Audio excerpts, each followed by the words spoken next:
find the one thing that can make all the difference. A helpful face? Now that's something to consider. Everything your local Bucks A stands for is written on our faces. Welcoming, neighborly, knowledgeable. When you're in need of a helpful face, visit one of our 3 Southern Utah locations. Asphalt. It's not something we think about much, except when it's in bad shape. At Hullbrook Asphalt, we help cities, HOAs, and businesses avoid replacing painfully expensive roads and parking lots. To avoid the cost of replacing asphalt, you must effectively preserve it while it's still in good condition. University research has shown Hullbrook Asphalt's HA5 slows asphalt aging by 67%. We make your pavement assets last longer, cost less to own, all while achieving higher property values. Visit hullbrookasphalt.com to discover more. At Finley Subaru, we win for our customers. From the first handshake to you driving off the lot, our team runs the perfect game plan every time. Score your next Subaru at Finley Subaru, 1453 Sunland Drive, on the saving side of the freeway. Your child's sports journey starts with the City of St. George Recreation. From their first steps on the court or field to becoming a star player, our youth sports programs are here to develop talents and teamwork skills. So get out and play. Check out all the sports and get signed up at sgcityrec.org. At Grass Creek Construction, they put their heart and integrity into every build. Their team is committed to delivering top-quality commercial projects that stand out. Integrity is their competitive edge. Building with passion, building with purpose, proud sponsor of local sports. At Finley Subaru, we win for our customers. From the first handshake to you driving off the lot, our team runs the perfect game plan every time. Score your next Subaru at Finley Subaru, 1453 Sunland Drive, on the saving side of the freeway. Hey, it's Luke with Udine Associates at American Family Insurance. At Udine Associates, we love insurance so you don't have to. With a quick call, we can get you an instant quote with the right coverages. My team of licensed agents are ready to help you with better insurance from American Family. Give us a call at 435-251-9102. Fabulous Freddy's is the locals' choice for a full-service car wash. It's fast. Have your car washed in just 20 minutes or less. Fabulous Freddy's always keeps it clean inside and out, with 2 Southern Utah locations as well as in Vegas, Lehigh, and Sandy. Check out this week's edition of TGIF on stgeorgenews.com. TGIF is your weekend adventure guide to all the fun and exciting things going on in Southern Utah this weekend. Find this week's edition at stgeorgenews.com and click the shows on the menu tab. Have a blast this weekend. Local media has the biggest impact on your daily life. It's what's around you, what matters. And at Canyon Media, our goal is to deliver the very best in local entertainment, news, and media. From our award-winning radio stations like 99.9 Coney Country to Southern Utah's #1 source for local news, St. George News, Canyon Media, here for you. Need an appliance or two? AWP's got you. Check out the remodeled expansive showroom, highlighting the cafe series with colors like matte black, matte white, and modern glass. Make your kitchen stand out. Come see the local boys at AWP across the freeway from the Bloomington Walmart. As a local business owner, it's important to get the word out about your business. More people equals more revenue for you. Get your business in front of over 160,000 people in Southern Utah each week with St. George News. Contact St. George News today. Hi there, Dr. Cody Johnson from Johnson Pediatric Dentistry. Just like any good sports team needs a game plan, your child's dental health needs one too. Call us or check us out online. Don't forget to ask for our new patient special. Johnson Pediatric Dentistry, keeping your kids' teeth in championship form. At Grass Creek Construction, they put their heart and integrity into every build. Their team is committed to delivering top-quality commercial projects that stand out. Integrity is their competitive edge. Building with passion, building with purpose, proud sponsor of local sports. Need an appliance or two? AWP's got you. Check out the remodeled expansive showroom, highlighting the cafe series with colors like matte black, matte white, and modern glass. Make your kitchen stand out. Come see the local boys at AWP across the freeway from the Bloomington Walmart. Flynn Group plays to win. From commercial to residential projects, we deliver the total building envelope. Roofing, glazing, and architectural metals. Championship quality every time.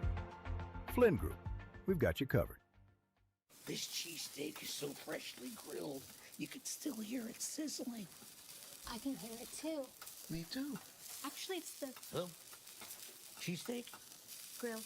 Grilled right in front of you. It's a Jersey Mike's thing.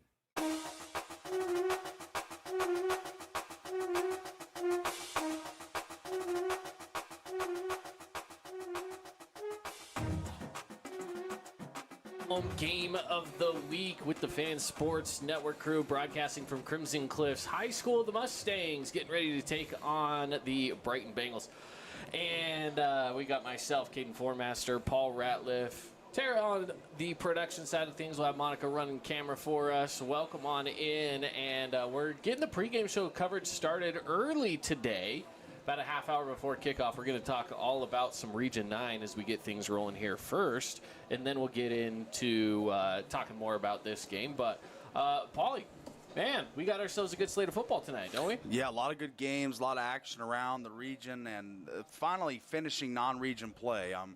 This is the last measuring stick game before we get into these games where we're going to see these teams pitted against each other.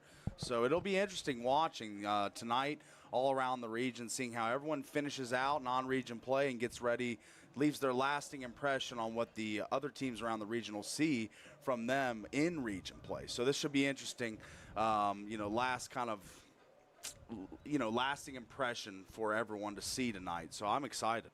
I'm excited, too. It's going to be a really fun matchup for the teams we have here tonight for us at Crimson Cliffs High School, but not to mention all of the games that we've got all across southern Utah and our teams that are out and about traveling across the state. So we'll talk about all those. This is our last week of preseason, pre-region football here for us. So this is the time where we just – we get to sit back and relax one more time before we get on into the action. So let's get on into it. Want to thank some of our great sponsors. First off, with Boulevard Home, making your house a home for over 50 years here in southern Utah. Also want to give a shout out to Finley Subaru. You can see the all-star lineup on the savings side of the freeway, or check out all the great deals online at finleysubaru.com. All right, let's take a look at some of the games not going on right here in the city of Washington, but over throughout southern Utah, across the state of Utah, we've got a good slate of games going on today. One of those that we're going to be broadcasting as well here at the Fan Sports Network across town is going to be that game with Pineview and Timpanogos. Yeah, that's going to be an interesting game. Last week Pineview wins the game 38-14 over Maple Mountain. They have their lowest point total allowed on defense. Melosi Moores has 12 tackles. It kind of was the script, exactly what KJ Boyer wanted. Tonight, Timpanogos comes into Panther Field, and I think that the defense should be something that everyone is looking at kind of with a little more scrutiny tonight and wanting more from, because they showed a little bit last week, just allowing 14 points, playing with more aggression, athleticism, and fire. I think if they're able to do that tonight, they should roll Timpanogos offensively. But it's a three-phase game. Football is, of course, everybody knows. So the defense got to be on their toes and ready for the Timberwolves tonight. Absolutely. Absolutely. It's going to be a tough matchup, I think. I feel like this team from Timpanogos has, to me, a few question marks just because, again, it's just a team that we don't cover every single day here in southern Utah. But Pineview is a team with some question marks. And really, it's not a question to me when it comes down to maybe the offense. I feel like the offense has been really good consistently. They're scoring a lot of points every game. Yeah. It's kind of just that defense. How's the defense going to hold up, right? I mean, they allowed 50 against a team from Cedar, right? Yeah. But then every single week they're allowing a lot of points. The record's good. They've won 2 games. They're 2-1. But the problems that they run into are they're just allowing too many points. So how's Pineview going to do tonight? Can they keep those points at bay? They allowed a lot from Manti, even though they beat them. They allowed a lot last week as well, and then as we mentioned, too, in that game against Cedar. So if they can keep that at bay defensively, I think that they could be just fine. So we'll see what happens at Pineview. That game's going to be kicking off at 7 o'clock, so we're still an hour and a half away from that one. And, again, that will be in partnership with our other broadcasting team with the Fan Sports Network. So if you're wherever you're finding this one, whether that's on the fansportsnetwork.com or on our YouTube page, you could also find that game later on tonight. Let's talk about a little bit about Snow Canyon. They are going to be on the road taking on Woods Cross, taking on the Wildcats. And Snow Canyon, I think, has been one of those teams that's been maybe a bright spot for this region, a team that was coming in low in the preseason poll, and I think a lot of that was just because we didn't know who is going to fill into some of those shoes. It's a younger team. Who's really going to be the go-to guys? Parker Olson has just been a blessing for this team in a lot of ways. And honestly, Brody Lounsbury, who was the quarterback last year, shifted over into kind of a running back role, and he's still just an athlete. I mean, he can do just about anything. So, I think that they found the right combo that they've needed. Yeah. And it's working out so far through the first 3 games. Yeah, I would say that they found some thunder and lightning with a lot of their players. Isaiah Thompson, Brett Beathers, the receivers have really proved to be valuable pieces for Parker Olson. But Parker Olson's a dual-threat guy. He leads the Snow Canyon Warriors in rushing with 72.3 yards per game. So he's a guy that can run, throw, do it all, and he's getting help from Cale Esplin, Brody Lounsbury in the running game, and it's just been a balanced effort. I've been really impressed with Snow Canyon's offense as a whole.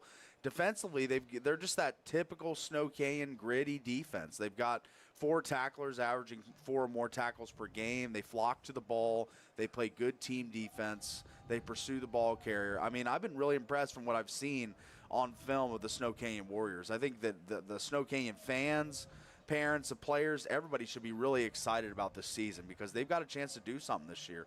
Despite being picked low in preseason polls and Perry's Power Guide rankings before the season, I mean, I really do think that Snow Canyon's going to surprise some people come playoff time. Absolutely. Couldn't agree more with you on that. I do feel like they are a surprising team that it's just going to be a lot of fun to see what they can do week in and week out. And I expect some big things from them now at this point. After seeing preseason, it's like, all right, you have now set your expectations high for region play. So it will be fun to see what they do on that side of things when we get into region play next week. Sure. Let's move on. The Dixie Flyers are going to be taking on Layton Christian this evening, 7 o'clock kick against the Eagles. Now, I will say, anytime it comes down to any Region 9 team playing against either A, team from out of state, or B, a private school, I never know what to expect. Yeah. I never know what to expect. Layton Christian's kind of one of these situations, right, where you just, in some ways, you don't know what to expect. They're 2-1 on the season already. They do have a win over Hunter. They have a win over Duchesne, but they lost to Kimberly, Idaho. Here's the thing. Duchesne is a 1A school. Yeah. Probably expected that they should beat that kind of a team. Hunter, again, smaller school. You're playing against a 4A school. I think Dixie should be able to go out there and win this game. I would figure so. Dixie, of course, we were on the call last week. It was a tough outcome for them, losing to Cedar the way they did. They kind of it was a late game collapse, really. It allowed a long drive to take the lead for Cedar, and then junior quarterback Deacon Virgin threw a game-sealing interception. But I think that they're going to come back this week. They're going to show some resolve. They're going to fight. And I think Dixie is on the right side of things this week. I think they're in the win column. I agree with you. I think they're just a lot of talent on Dixie. I just think that there's this early season kind of growing pains for their quarterback, their offensive line. They've had their issues, but I still think they're a really good team. And I think, again, kind of like Snow Canyon, going to be a threat when their quarterback starts to get more reps, more games, and his receiving core gets more comfortable with them. Because Dixie can play some defense. Only allowed 16 points last week. They're averaging less than 18 points per game through the first games of the season here. So I've been really impressed with them defensively. Offense still kind of a work in progress, but I think they're moving in the right direction. So excited about the Flyers and seeing what they can do tonight. Yeah, excited for them as well. And especially after that heartbreaking loss they had to Cedar this last week. Yeah. I think they're going to be coming out with some fire in their blood. Yeah, I think so too. I mean, I think that was a very – well, we were all there. It was a frustrating loss. You give up the face mask inside the 30-yard line.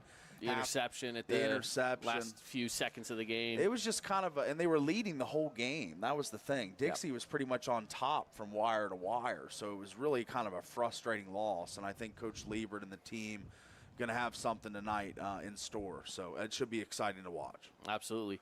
Let's talk about the Desert Hills Thunder. They're taking on one of the toughest teams in the state in Lehigh. I will say my expectations here are going to be a little low. And that's nothing against Desert Hills. I don't want anyone to think that. It's just, again, they're playing one of the best teams in the state. It's just what you expect. It's a very similar situation to when we had Crimson Cliffs taking on Lone Peak, right? You have to expect what is expected. They say expect the unexpected. Well, sometimes you have to expect the expected. Yeah, sometimes. And this is one of those situations. we're expecting the expected when it comes to Desert Hills and Lehigh, and that is that this is going to be an absolutely tough game. But in some ways, I don't mind a tough game ahead of the region play, because you're going to learn a little bit more about who you are as a team when you're going up against competition that's really tough, because you're going to go out there and make mistakes, and then you can go into the next week and learn from those mistakes and hopefully be really, really coached up, really good going into the first week of region. Yeah, I think Desert Hills, the Harriman game was what it was, but I think they just got to move past that, and this Lehigh game could be a little bit of the similar result as the Harriman game. I hope for Desert Hills and their fans that it's not 50-3. I hope it's closer. Yeah. But Lehigh is a really good team. 6A team, projected to be one of the best teams in 6A. I've actually got a friend that's a coach on the Lehigh staff. He says it's the best team they've had in 5 years. So yeah. Oh, and we went up. Oh man, when was this? 3 years ago. We went up and we broadcasted a Desert Hills game at Lehigh, and they played them tough.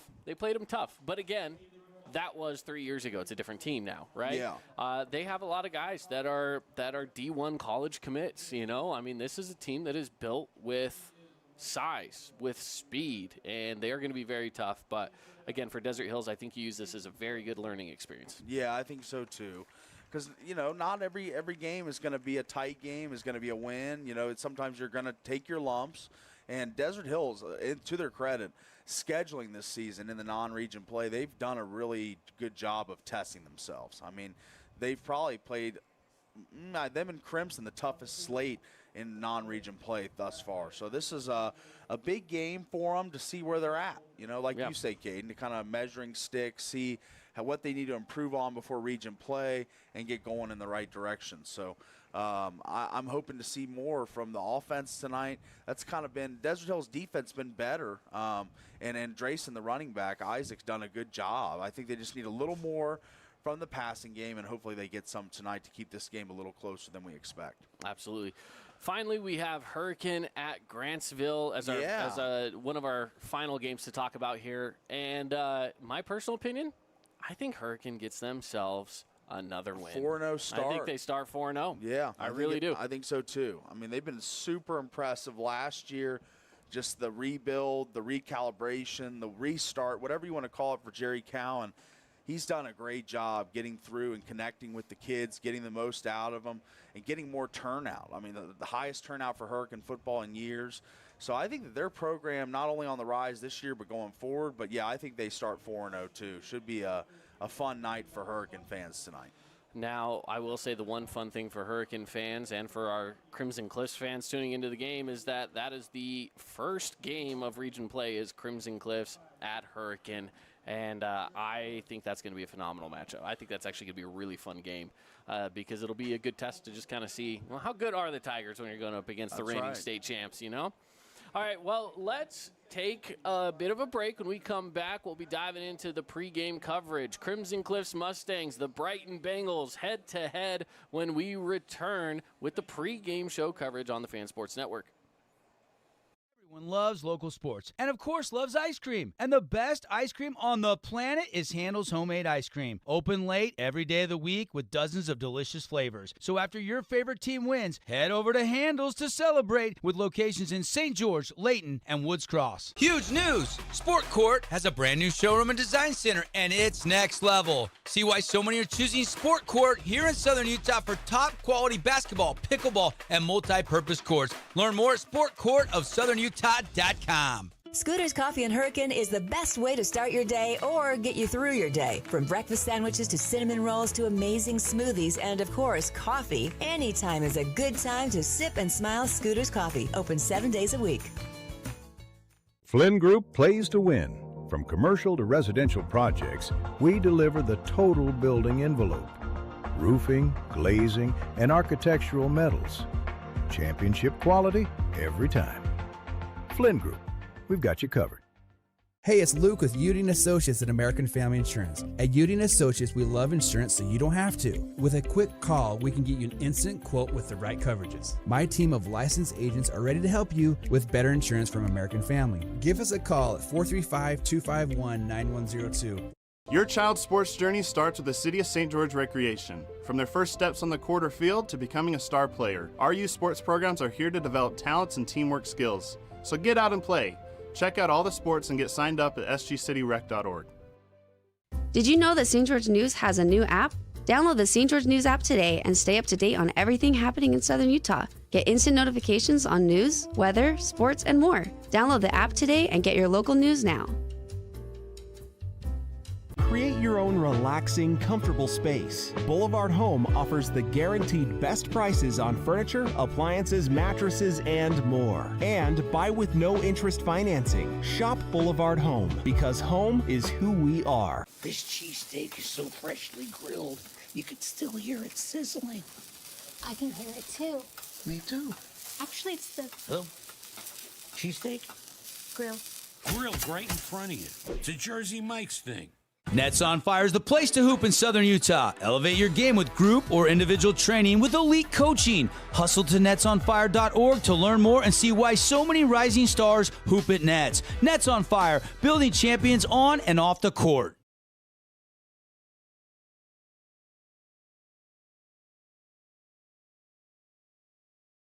At Crimson Cliffs High School as we're getting ready. We've got about 14 minutes until we get this one kicking off between the Mustangs and the Bengals. Caden Formaster here and Paul Ratliff. Let's talk a little bit about these two teams. This is going to be our first time seeing, well, either of these teams. But, you know, we do talk a lot about our Region 9 teams down here in Southern Utah, but this is going to be the first time that we've seen either of them taken over here tonight. And for Crimson Cliffs, again, we kind of talked about the Lone Peak game for just a moment in the last segment, but for Crimson Cliffs, they come into this one with a tough game against Lone Peak. They have a no-time game winner against Provo, and then just a blowout win against Cedar Valley. So they're trending in the right direction. They go from loss, close game, to blowout win. What does it look like tonight? I think that's kind of the big question, and it's always tough. Again, when you're playing against some of this competition that you've never seen before, you never know what you're going to get. For Brighton, though, they've struggled. You know, just to be quite frank, last week, a shutout against Ridgeline. They got shut out 41-0. So, by the looks of just that alone, you would think this is a winnable game for Crimson Cliffs. Should be a winnable game, but it's not, you know, a game that they should walk into thinking that they're going to just roll. I mean, the Brighton Bengals are going to be a team that brings a lot of pieces to this game. I mean, they've got a sophomore running back, Judah Noeli, who averages 107 yards a game. I mean, in 6A classification, that's pretty impressive. So, you know, I'm pretty excited to see him play. Staten Gutierrez as well. They have a really good ground game.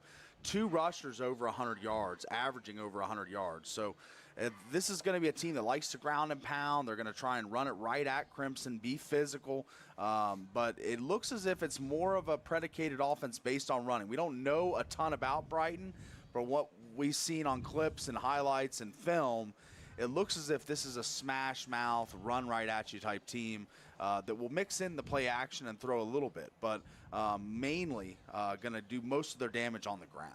Understandable.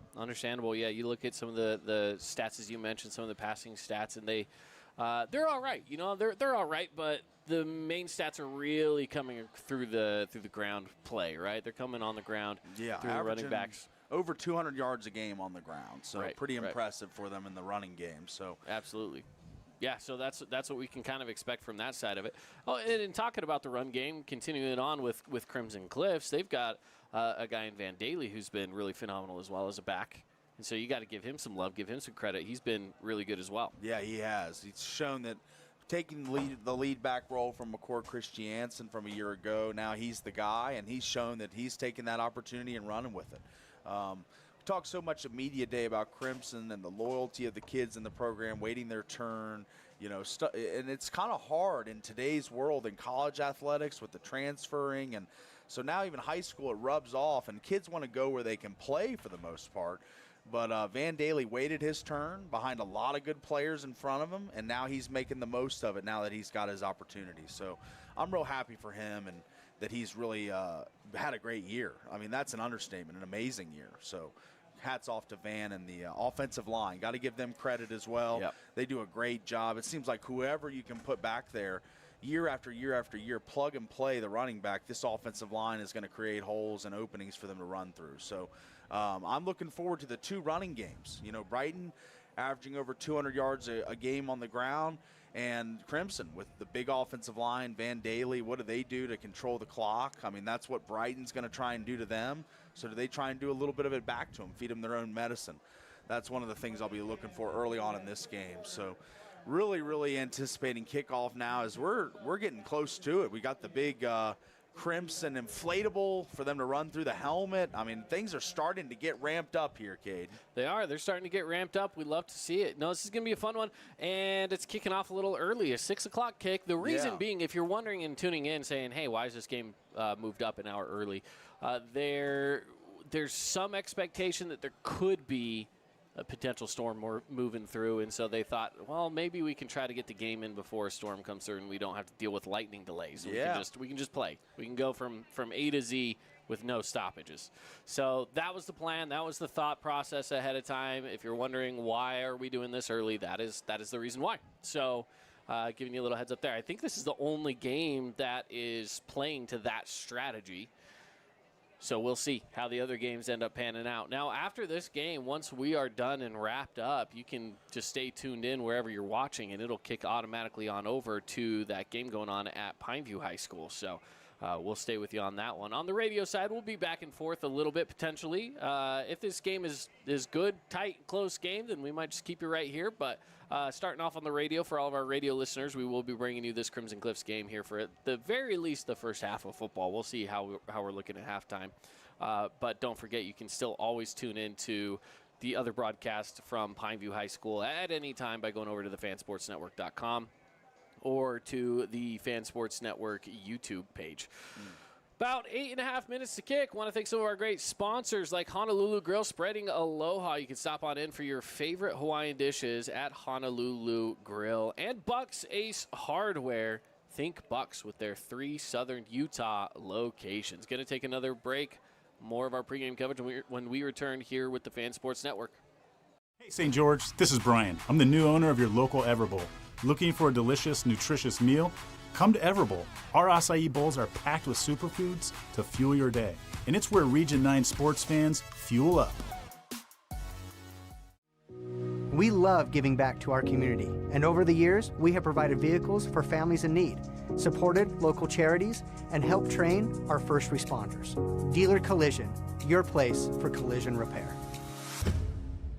Fabulous Freddy's is the locals' choice for a full-service car wash. It's fast. Have your car washed in just 20 minutes or less. Fabulous Freddy's always keeps it clean inside and out with 2 Southern Utah locations as well as in Vegas, Lehigh, and Sandy.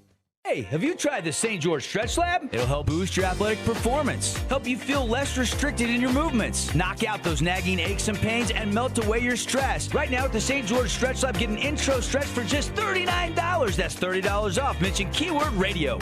At Great Harvest, we believe in crafting more than just bread. We provide crisp, garden-fresh salads and savory sandwiches. Everything from garden-fresh ingredients to our signature handcrafted bread. Our friendly staff will guide you to find a meal that will leave you craving seconds. At Great Harvest, we truly provide something for everyone. And don't forget our baked goods. Satisfy your sweet tooth and finish your meal with a brownie or cinnamon roll. Come visit us at Great Harvest. Huge news! Sport Court has a brand new showroom and design center, and it's next level. See why so many are choosing Sport Court here in Southern Utah for top quality basketball, pickleball, and multi-purpose courts. Learn more at sportcourtofsouthernutah.com. Nets on Fire is the place to hoop in Southern Utah. Elevate your game with group or individual training with elite coaching. Hustle to netsonfire.org to learn more and see why so many rising stars hoop at Nets. Nets on Fire, building champions on and off the court. From bold statements to subtle compliments, Wilkinson's House of Lighting will help you more fully enjoy all the different spaces in your home. Find us online at shopwilkinsons.com or come in and see what's new. 88 East, 1160 South, just off Main. Hey, it's Marco from Coral Canyon Golf Course, inviting you to play the course with the best backdrop in Southern Utah. Make sure you get out and experience great golf for a great price at Coral Canyon. Visit coralcanyongolfcourse.com or call us at 435-688-1700 for your tee times. Oh, hello, Italian nightclub from Jimmy John's. Ciao, freshly baked bread piled with Italian-style meats. Hey, hand-sliced veggies. Am I obsessed with this sandwich? Yeah. So what if I am? Jimmy John's. Order online or on the app. Crimson Cliffs High School. We're getting ready for kickoff here in just a moment. Game Master Paul Ratliff on this early broadcast. I say early. We're kicking off an hour early, but you know what? For us, it's early, and we're excited about it. You know, it is nice. We get to go home and watch some other football maybe tonight, right? On a Friday night. As we're getting closer to kickoff, I want to thank some of our great local partners. Mountain Mike's with Mountain Mike's Pizza in Hurricane. Now, they're looking for local legends, someone that they can recognize as their mountain mover of the week. You know, guys that are part of maybe like the practice squads, right? The guys that are out there putting in the work, but maybe they don't always see the time out on the field or on the court. And this could go for any sport, right? We're not talking football. We could be throwing in volleyball or cross country, and maybe, you know, it's just some of these guys that really bring the work every single day, every single week, and are a key contributor to what it's like to build a team, right? Yeah, that's right. I think this week's winner was Tanner Matua from Hurricane High School. Yeah. Coach Cowan said that if he was hanging off of the edge of a cliff, he would want Tanner Matua holding the rope. So that shows you the kind of kid that Tanner is, and the latest Mountain Mike's Mountain Mover of the Week award recipient. So congrats to him. I love that. That's a very good way to put that. Well, by the way, we have about 4 minutes left as well for people if they want to get in their Zag Picks of the Week. Yeah. You got an opportunity to win $150 to Zag. Plus more. I mean, there's some Kabutos thrown in there as well. Yeah. We're going to take the top 3 picks of our Zag Picks of the Week. So whoever hits the top 3 gets to take home some prizes. And you got to get it in before we kick this game away to qualify. So if you put it in afterwards, then thought it was it's not 7 tonight, but we're actually up we're an moving hour. it to 6. We moved it up to 6. That's right. So get those picks on in. You can do so over at thefansportsnetwork.com. It'll be the first thing you see when you go over to thefansportsnetwork.com. So you can get your picks in now. As we're getting closer to kickoff as well, I want to thank some more of our great local partners like Stretch Lab, where you can get an introductory 50-minute stretch for just $39. And mention the code word radio to get that deal. Yeah. Also, Handel's Ice Cream, brand new location of Handel's Ice Cream. That's probably something I could go for after the game is Little Handles. That sounds fantastic. Their new location just off of River Road in that new plaza off of River Road. So, getting closer to kickoff, the Mustangs getting ready to take the field here shortly, and then we will get on into the presentation of the colors of the national anthem. Final thoughts here in the pregame coverage, Paul. Yeah, really excited for a highly intense, just hard-fought game tonight. I think Brighton's going to bring a lot. They're coming off a tough loss to Ridgeline, so I think they come with an added effort tonight. Crimson got to match their intensity at home. It's going to be really fun to watch. Very much so. It's going to be very fun for us here this evening. All right, team takes the field. Going to take a break. When we come back, we're going to get on into kickoff. 2 minutes until we're ready to kick this one away from Crimson Cliffs High School. Mustangs and Bengals when we return. Oh, hello, Italian nightclub from Jimmy John's. Ciao, freshly baked bread piled with Italian-style meats. Hey, hand-sliced veggies. Am I obsessed with this sandwich? Yeah. So what if I am? Jimmy John's. Order online or on the app.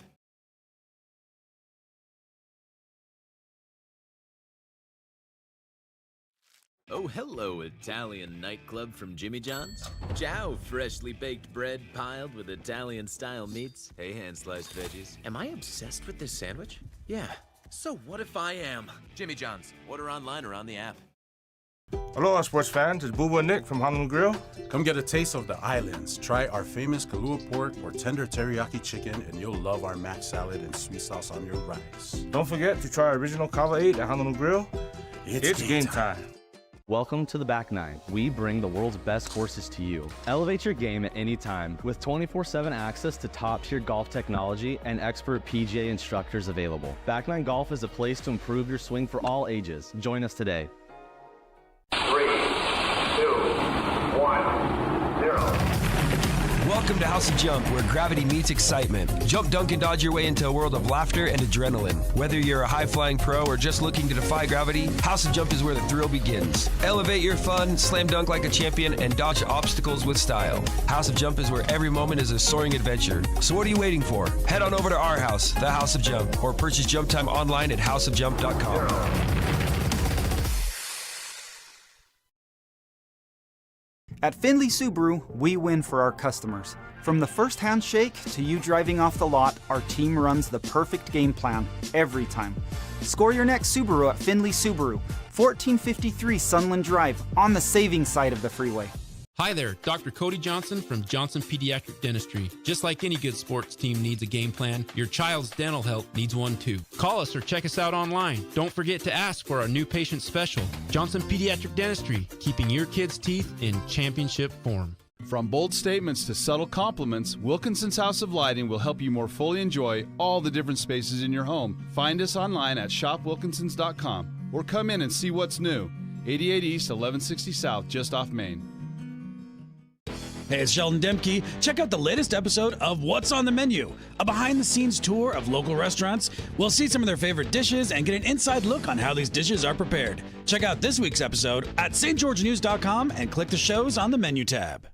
Best Friends Animal Sanctuary in Kanab is open daily for free family fun. Take a tour, volunteer, hike a trail, or bring home a new best friend. Visit Best Friends today for magical memories that'll last forever. You could wander around a warehouse store forever and never find the one thing that could make all the difference. A helpful face? Now that's something to consider. Everything your local Bucks A stands for is written on our faces. Welcoming, neighborly, knowledgeable. When you're in need of a helpful face, visit one of our 3 Southern Utah locations. Oh, hello, Italian nightclub from Jimmy John's. Ciao, freshly baked bread piled with Italian-style meats. Hey, hand-sliced veggies. Am I obsessed with this sandwich? Yeah. So what if I am? Jimmy John's. Order online or on the app.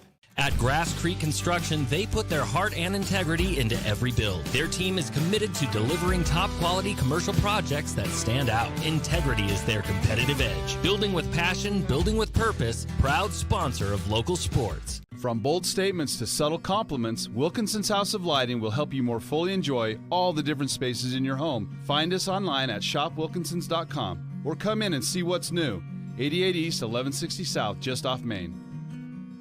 You could wander around a warehouse store forever and never find the one thing that could make all the difference. A helpful face? Now that's something to consider. Everything your local Bucks A stands for is written on our faces. Welcoming, neighborly, knowledgeable. When you're in need of a helpful face, visit one of our 3 Southern Utah locations. Asphalt. It's not something we think about much, except when it's in bad shape. At Hullbrook Asphalt, we help cities, HOAs, and businesses avoid replacing painfully expensive roads and parking lots. To avoid the cost of replacing asphalt, you must effectively preserve it while it's still in good condition. University research has shown Hullbrook Asphalt's HA5 slows asphalt aging by 67%. We make your pavement assets last longer, cost less to own, all while achieving higher property values. Visit hullbrookasphalt.com to discover more. At Finley Subaru, we win for our customers. From the first handshake to you driving off the lot, our team runs the perfect game plan every time.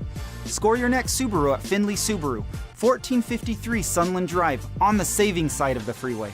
Your child's sports journey starts with the City of St. George Recreation. From their first steps on the court or field to becoming a star player, our youth sports programs are here to develop talents and teamwork skills. So get out and play. Check out all the sports and get signed up at sgcityrec.org. At Grass Creek Construction, they put their heart and integrity into every build. Their team is committed to delivering top-quality commercial projects that stand out. Integrity is their competitive edge. Building with passion, building with purpose, proud sponsor of local sports. At Finley Subaru, we win for our customers. Welcome back on in, everybody, as we're getting ready to get on into kickoff. Crimson Cliffs and Brighton going head-to-head here in this Week 3 matchup in region play. Paul, we got to test some equipment. Can you give us a smiley face there? That's right, or maybe a circle of midfield or there something. You go. Yeah. How about it? All right, we're good to go. All right, we're just testing some toys. We got our telestrator working today. Beautiful. Paul, you got a new pen. So I got a new pen. He had to test it out, make sure that we're working. Teams are getting ready to meet here at midfield. Crimson Cliffs wearing the red coming to the near side, and of course Brighton in the white on the far side. This game tonight brought to you by some of our great local partners like Kabuto Sushi and Ramen.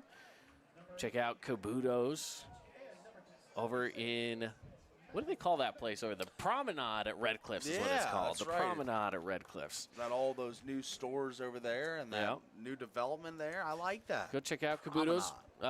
We've got a lot of great local partners that help bring us Region 9 football every single week. So we're very grateful to partner with some great local companies here in Southern Utah.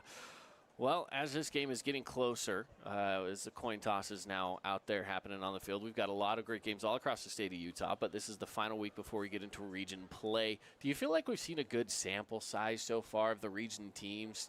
You know, a little bit more of a knowledge of what we've got ahead of us when it comes to where these teams stack up against each other? I would say so. I mean, I think now the 4th week of football season, I think it's time that we start making determinations on where we think these teams are going to fall. I think tonight another good indicator, another high classification school for Crimson, but all the teams around the region. They're playing out-of-state teams. They're playing teams that they don't normally see from Utah, so it's really just we don't know until region play starts, but I think each of these teams, it's kind of like a lasting impression for the rest of the region tonight in their final game of non-region play. Absolutely. Well, coin toss is wrapped up, and teams come back out on to the sidelines. Don't have the officials for tonight. Wasn't able to get that list for you ahead of the pregame, but that's all right. Now, with this game being a little earlier, one of the maybe more different things that we're going to see is we rarely have quote-unquote day games. You know, usually by the time halftime rolls around, it's already dark outside for us. Right. So this could be a little bit different tonight. We're going to be seeing some sunlight up until, well, probably until about maybe through the third quarter. Sure, yeah. I think we might be seeing some sunlight for a while. This is going to be fun. Different kind of optics for the viewers, of course. You're normally used to a nighttime game with the lights on, but we got natural light today, Cade. The sun absolutely is beaming down. Yes, it is. All right, well, as we're getting rolling here, we've got kickoff coming at you. Kickoff brought to you by City St. George Recreation. Sign up for youth or adult sports leagues today, sgcityutah.gov. Go to the Parks and Rec page. Kickoff is away, and it'll be a touchback coming back on out to the 20-yard line, and Crimson Cliffs Mustangs are going to set up shop with the offense.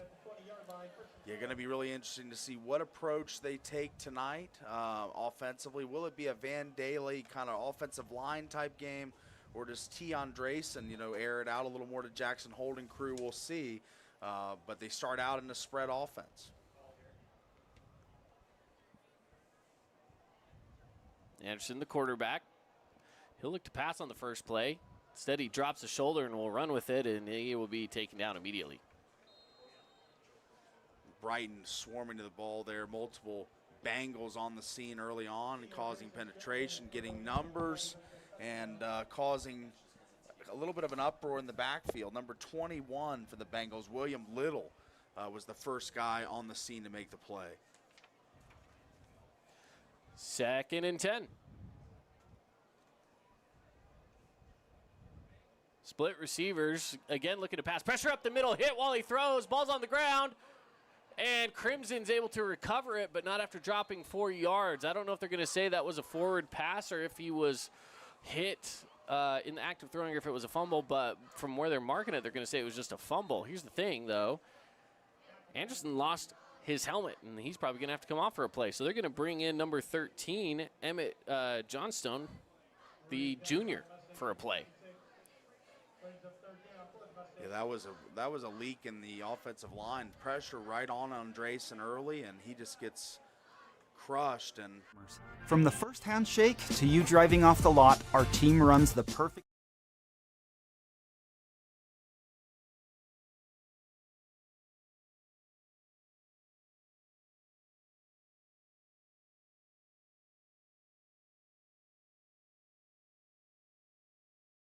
Get things started. Trips far side. 3rd down from the 20.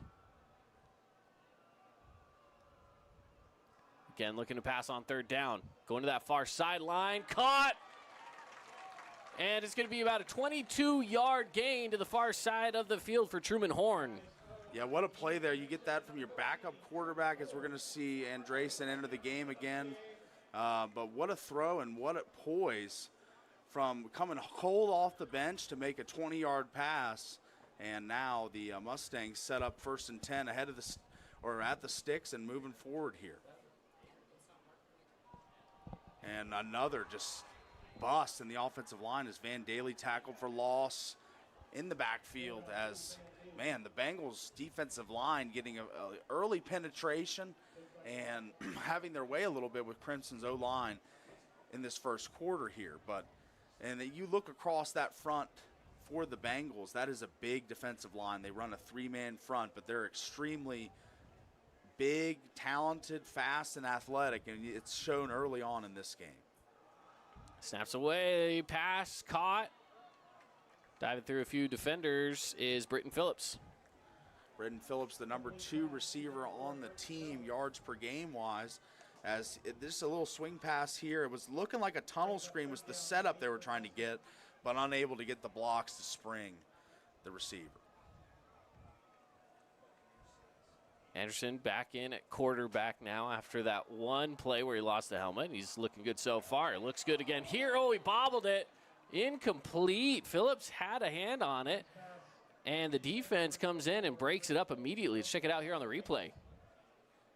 Yeah, just unable to get his hands on good contact number by the corner there for the Bengals as he closed hard and fast and made a nice play on the receiver to cause an incompletion there. Now, there's two number 3s on Brighton's roster. They're both with the last name of Thompson. So if we say Thompson, we're safe. There you go. They're going to punt this one on 4th. After being stopped, it's going to be brought in at about the 21-yard line, slipping through some defense, still staying on his feet, but finally hit Dax Matheson on the return for the Bengals. Does pretty well, bringing it out past the 30-yard line. Yeah, good return and good setup there, but you got to say that the Bengals defense did its job. I mean, Crimson comes on the field expecting a long, sustained drive, and you get them. They get 1 first down and they punt. I mean, that's a win for the Bengals and their staff. I think they got to be happy with that defensive effort on the first possession of the game for the Mustangs.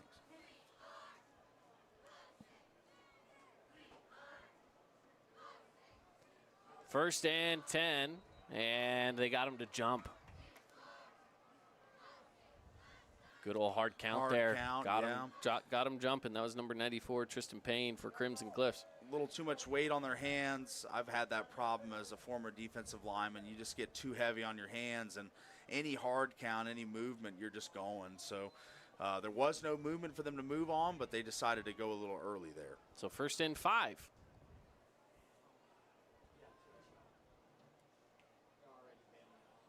Keeping it, passing it off to the flat, and dropped it. Second it down, coming. Yeah, off-target throw there, and I thought the running game was going to be the point of emphasis for the Bengals early in this game, but they've come out kind of running and gunning a little bit, a little mix of run and pass on this first possession. Let's see what they do here on 2nd and 5. 4 receivers, split 2 and 2. Dropping back, looking to pass. Has a guy and gets enough for a first down and a few yards more. Yeah, good feet movement and driving the legs there from the Bengals, and just a quick out, little hitch route that's effective to pick up a short gain. But as you see here, the hitch is stopped, and then he drives upfield. This tackle should have been probably made, but instead it's a first down for the Bengals. Trips far side.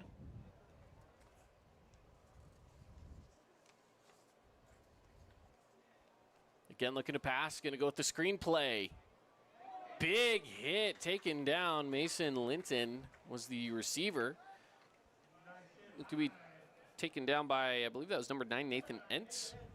Yeah, who's the leading tackler for the Mustangs on the season. He's a ball hawk, gets around the ball all the time, has a nose for the football, and he finds his way to the ball carrier, and a nice, like you say, big hit in the open field for Entz, as that was a nice little momentum change as Bengals kind of moving forward, progressing really well.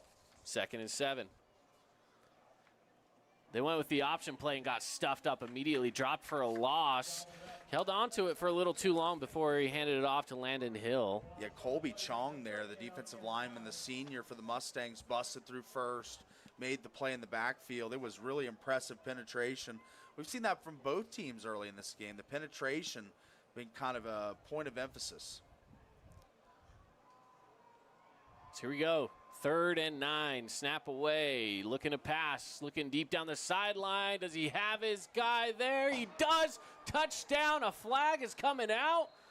For now, tentative touchdown to Jace Evans. What a throw.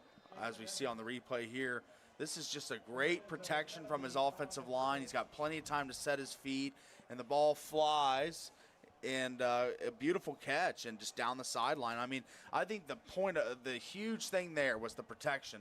He had like 5 seconds to just sit back there, decipher, and read the defense, and the man broke open for the touchdown. The flag goes against the Crimson Cliffs sideline for a sideline warning. Yeah, that official was on the other side of the field, so you would have figured that it would have been a sideline. It was on the Crimson sideline, so away from the play, I was wondering what that flag was. But like you say, just a sideline warning, and that touchdown will stand. We got a 6-0 ball game. Road team up top.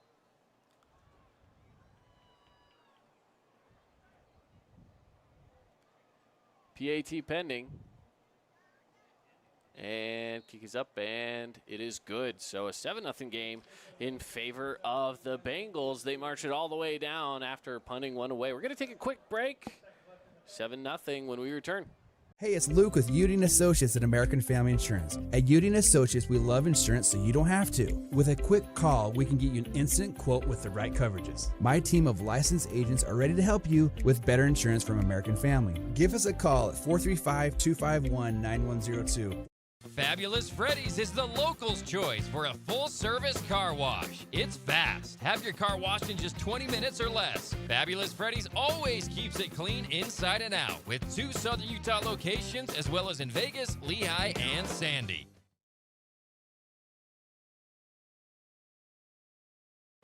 So the Bengals get on the board first, and the Mustangs are going to be returning the kickoff. Good start here for Brighton. Getting things rolling early. Good pass, too. You know, for a team that we talked about in the pregame show is a fan of the run game. Leading receiver for the Bengals was averaging about 62 yards a game. So they had 2 running backs over 100. I mean, this was a team that was really priding itself on running the football, but showed that it can do a little bit of both there with that long pass. Yeah, absolutely. Here's the kickoff. And this one will be in the end zone for a touchback. So, the Mustangs take the field again. The offense able to move the ball up to about midfield, but due to some, just some unfortunate, maybe broken up passes and whatnot for the offense, they weren't able to get into first down territory even further, get into Bengal territory.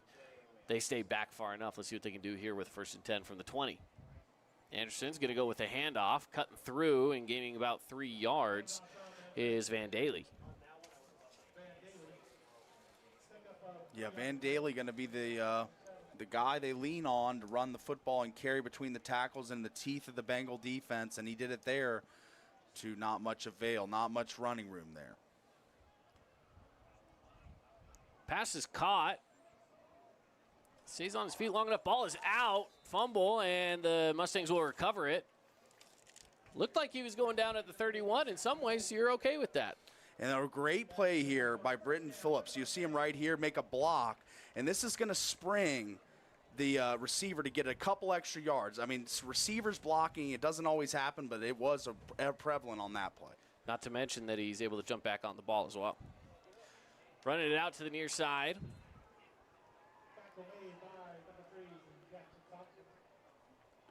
Not much running room there as bottled up in the backfield. Once again, Crimson's run game hasn't been as prolific early in this game. Brighton doing a really good job. that 3 defensive line, down lineman look, plus bringing guys off the edges has really been productive for him early in this one. On second down, play action rolling out with it. Keeping it on the option play, and he's got a first down and plenty more. Anderson all the way down through the middle of the field for an easy, fabulous Freddy's first down. Yeah, he's a mobile guy. He's a dual threat every sense of the word, and he showed it there. I mean, the passing prowess we've seen in different games, but just this run is just simple. I mean, they just get a couple blocks from the tackling guard to spring him, and he does the rest. Looking to pass. Can't get his guy. Good sticky coverage there by A.J. Enigbo, the DB freshman, a guy that can make some plays, and he's shown early in this one that he's going to be a guy that's going to lock down players around the state. He's been a really good corner for the Bengals this season. On second and 10. Just under 6 minutes left to play here in the first quarter, and the Bengals lead this one 7-0. They send a guy in motion. Looking for a handoff up the middle. And it's going to be a gain of about 5. So when you see this front for the Bengals, just 3 guys across here, bringing no blitzers from the second level across here. So if they can generate pressure with just those 3 players and make tackles near or across the line of scrimmage, it's going to be a problem for Crimson. They're going to have to get better blocking up front from their offensive line. 3rd and 5. Now you see the added rushers on the edges, 5 men along the front now as they drop out of it. Looking to go deep. Jump ball, tipped up. No, brought down. It was intended for Britton Phillips. Britton Phillips was on top of it. He had about 3 defenders around him by the time the ball got there, and he got a hand on it. But, man, is that a tough ball to bring in. 4th and 5. And a little bit of another guy there for the Bengals. 2 Bengals on the scene and only 1 Mustang trying to make that catch. So it was a tough play to make and a risky throw. And they're going to keep the offense out here on 4th down. Yeah. They feel like the offense has a little bit of momentum. They'll just keep them out. Well, and you're in this awkward territory. A field goal is really far. Yeah, you don't want to punt. A punt is really short. Sure. But also 4th and 6 doesn't feel great. So they're going to try it, though. And it's going to be close. Might be about a yard shy, and it looks like he is going to be a yard shy. Yeah. So it'll be a turnover on downs for the Mustangs. Great tackle out here. I mean, this is the momentum is going one way, and he just uses his body to pull him down. Number 23 on the Bengals makes that play. Trey Harper, the junior defensive back. What an incredible hold on for dear life tackle as he just used all the momentum he could. We see another flag from the sideline. This is going to go against Crimson Cliffs. Yeah.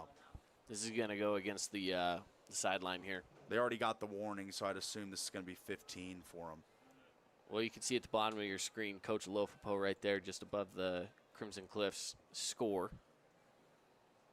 And he was, I believe, having some words. Yeah.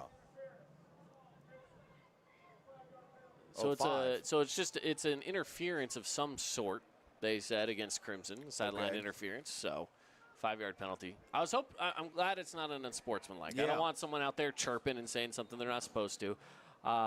Not that this is a good thing for the Mustangs by any means. Anytime you get for 5 free yards away, it's never good. Yeah, but you better than 15. Yeah, it's better than 15. So that's a good sign. Pass off into the flat and nobody home.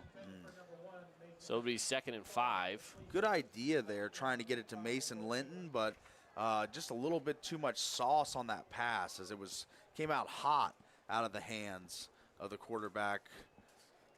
Number 1 Rice Palepoy.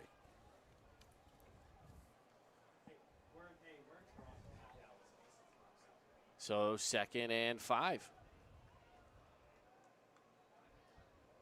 Handoff, take it up the middle, and there's a little room to run. He's close, about 2 yards shy from where he needs to be. It'll be 3rd and 2. Yeah, I think the offensive and defensive lines of the Bengals have done a really good job in this game, controlling the line of scrimmage. Just about everything they get is 2-3 yards past or in the second level of the defense for the Bengals. So not much in the backfield thus far. And a timeout's going to be taken by Crimson Cliffs. And Coach Olufpo wants to go have a talk with the White Hat, and we'll take a timeout ourselves. 7-0, 4:34 left to play in the first quarter. Brighton leads here with the Fan Sports Network. Check out this week's edition of TGIF on stgeorgenews.com. TGIF is your weekend adventure guide to all the fun and exciting things going on in Southern Utah this weekend. Find this week's edition at stgeorgenews.com and click the shows on the menu tab. Have a blast this weekend.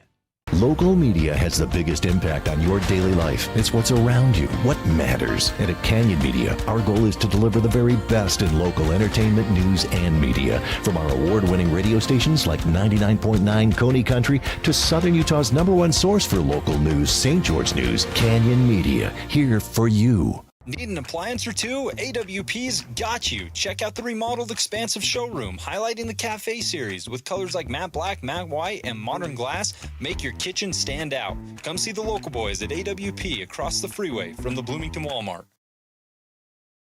And coming out of the timeout here, Brighton is facing a 3rd and 2. Interesting look from the Mustangs. 3 down linemen. Their snap ball is on the ground. He's able to pick it up, and the defensive pressure gets there, pinning him inside the 35-yard line. Incredible pressure and a miscue here from the Bengals, as we haven't seen many of these, but this was a broken play from the get-go, and then the penetration ends any hopes of a first down. They'll punt it back to the Mustangs here, and great defensive stop after yet another kind of disappointing offensive series. After a turnover on downs, they get a nice stop, get the ball right back to the offense. And it was Dedrick Moore who gets back there, and he wasn't on the line. He was hesitating, waiting, and this is a dropped, and it's blocked. It looks like Brighton jumped on it, but it is still a turnover on downs. Either way, that's where Crimson Cliffs is going to get the ball.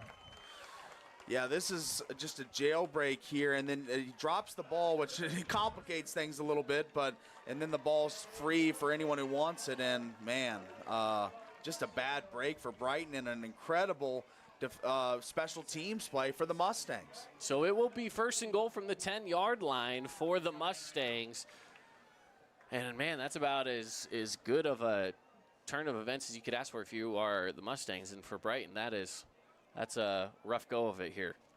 Defense pressure has to come through. Pressure coming around on that far side and stopping him short. Yeah, Grady Bell from the backside. Gain of just 1. Yeah, chased him down. What a defensive pressure that was, coming all the way over. Incredible effort from Bell there. Looking for another handoff, and it's Daly. Gets taken down from behind by number 90. Samuel Tavoa looks like. Talvoa.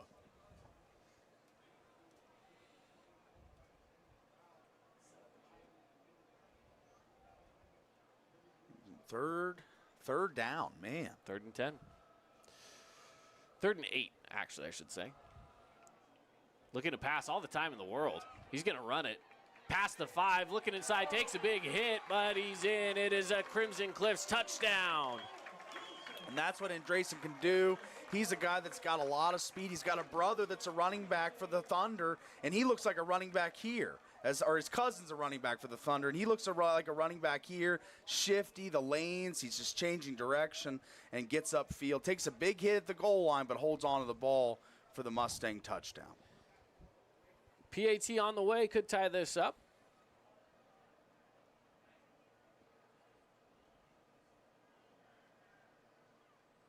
Snap down, kick is up, and it is good. All tied up at 7 apiece. Crimson and Brighton with 2:46 left to go in the first. Going to take a break. We'll be back with more right after this. As a local business owner, it's important to get the word out about your business. More people equals more revenue for you. Get your business in front of over 160,000 people in southern Utah each week with St. George News. Contact St. George News today. Hi there, Dr. Cody Johnson from Johnson Pediatric Dentistry. Just like any good sports team needs a game plan, your child's dental health needs one too. Call us or check us out online. Don't forget to ask for our new patient special. Johnson Pediatric Dentistry, keeping your kids' teeth in championship form. At Grass Creek Construction, they put their heart and integrity into every build. Their team is committed to delivering top-quality commercial projects that stand out. Integrity is their competitive edge. Building with passion, building with purpose, proud sponsor of local sports. So the Mustangs, after a blocked punt, end up first and goal from the 10, and they punch it in. Tied up game, 7-7. Yeah, great response there from the Mustangs as the Bengals got some nice defensive stops early in the game, cashed in on one to take the 7-0 lead, but then the Mustangs punch back. It's going to be a heavyweight battle here, a heavyweight bout, so we'll see. They're going to exchange blows all night, and Crimson, the latest one to throw a punch. And this one is returnable from the 10, gets all the way out to the 32-yard line. Yeah, good-looking return there, good field position for the Bengals here to start, and interesting to see how Crimson attacks them defensively on this drive. Did a good job on the last possession, controlling both the pass game and the run game, and I think that this team comes in, you know, with the rushers over 100 yards average. I mean, you would think it'd be more them trying to just pound the rock, but they've been pretty balanced thus far early in this game. This is Rice Palapoi as the quarterback going to hand it off. And he's going to get stuffed up by a whole group of Mustangs. Yeah, Dedrick Moore is having a great game tonight as he again pops. You see number 1 flash into your screen and be the first man to make the contact there.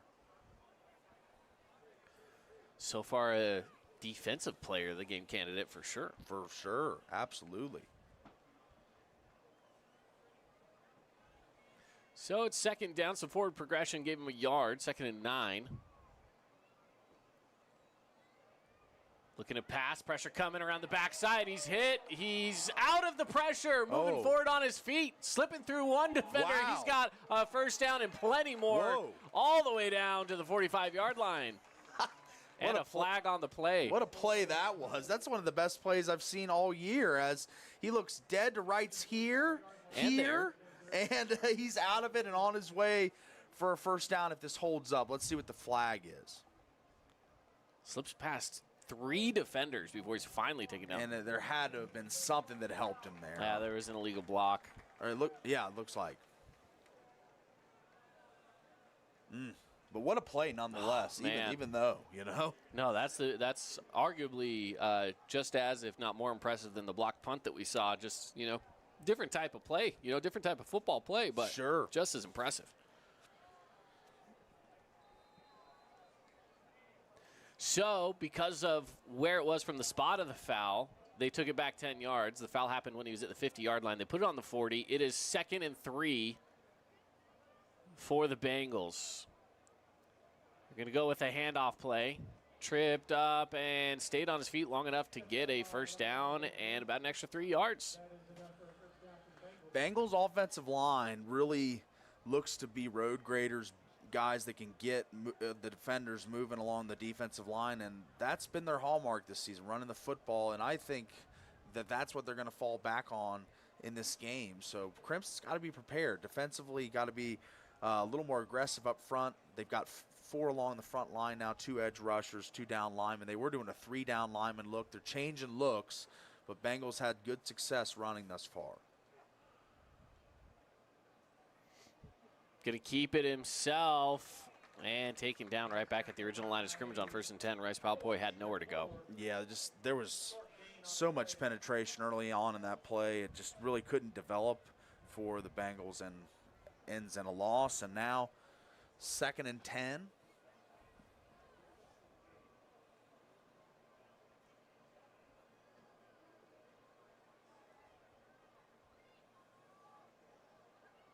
They might have given him a half a yard. Half yard, maybe, yeah. A yard, a half yard. Scoreboard says 2nd and 10, but I feel like you're right. It's pretty close. Might have gotten a little bit. Might have got him a little. Might have got him a hair. Here he goes again on another run. This time he's got a few yards to gain. And this is, again, Landon Hill. He gets past the 50. Should be about 3rd and 5. Yeah. I think they're going to take some extra time, or the quarter's going to expire here. And it does indeed. So, second quarter coming up. This one's all tied up, 7 apiece. And Brighton Bengals are marching. 3rd and 5 when we return. An appliance or two? AWP's got you. Check out the remodeled expansive showroom, highlighting the cafe series with colors like matte black, matte white, and modern glass. Make your kitchen stand out. Come see the local boys at AWP across the freeway from the Bloomington Walmart. Flynn Group plays to win. From commercial to residential projects, we deliver the total building envelope. Roofing, glazing, and architectural metals. Championship quality every time. Flynn Group. We've got you covered. This cheesesteak is so freshly grilled, you can still hear it sizzling. I can hear it too. Me too. Actually, it's the Oh, cheesesteak? grill. Grilled right in front of you. It's a Jersey Mike's thing. Everyone loves local sports and, of course, loves ice cream. And the best ice cream on the planet is Handel's Homemade Ice Cream. Open late every day of the week with dozens of delicious flavors. So after your favorite team wins, head over to Handel's to celebrate with locations in St. George, Layton, and Woods Cross. Back live here on the Fan Sports Network. Caden Formaster, Paul Radliff with you. Tara Atkin pushing the buttons. And Monica McLaughlin running the camera tonight. We got the full crew over at Crimson Cliffs High School as back to throw here. And whoa, almost a one-handed interception for number 1, Diedrich Moore of the Crimson Cliffs Mustangs, as we see here on the replay, Cade.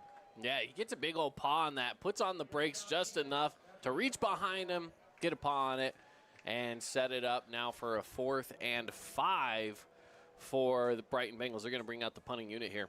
And I mean, good play call, I think, coming out from the break. I think that was the right thing to do, was, you know, maybe try to take something where you can open up the secondary a little bit. You know, the running game has only gotten you maybe about 3 or 4 yards on average from one play to the next, and so you couldn't rely on that on a 3rd and 5. Ooh, this kick goes shanked straight up in the air. And I think the Mustangs will set up right around the 40. Yeah, it didn't look like there was much on that punt, as it does, like you say, go straight up and down in the air. We try and get a view there as it just kind of You can see fluttered. it falling down, yeah. Taking a big old bounce. Give him a spot at the 35 instead. And that's such a, I'll be honest, that's the one thing that I would struggle with the most in this kind of a game when I'm an official, is when you have those punts where no one's standing underneath it. Where do you spot that thing? Yeah. You know what I mean? It's hard to tell where it actually goes out of bounds when it's going out of bounds 50 feet in the air. Absolutely. Going to run it, and it gets through multiple defenders all the way down inside the 45-yard line.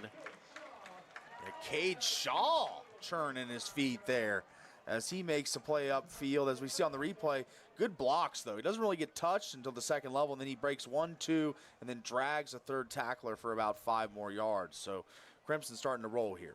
Keeping it himself. And Drayson all the way down to the 40, the 30. He's tripped up.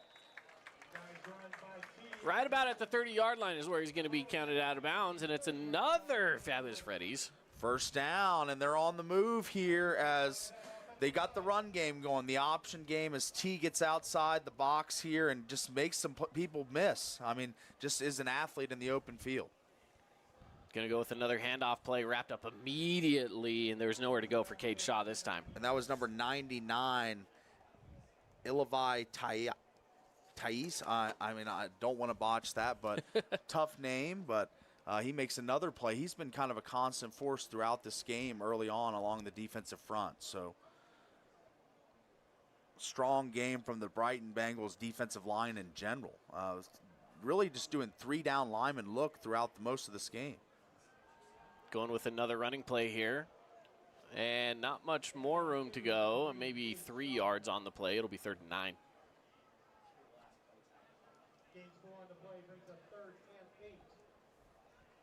Third and 8. Yeah, they give him an extra one there. Good spot.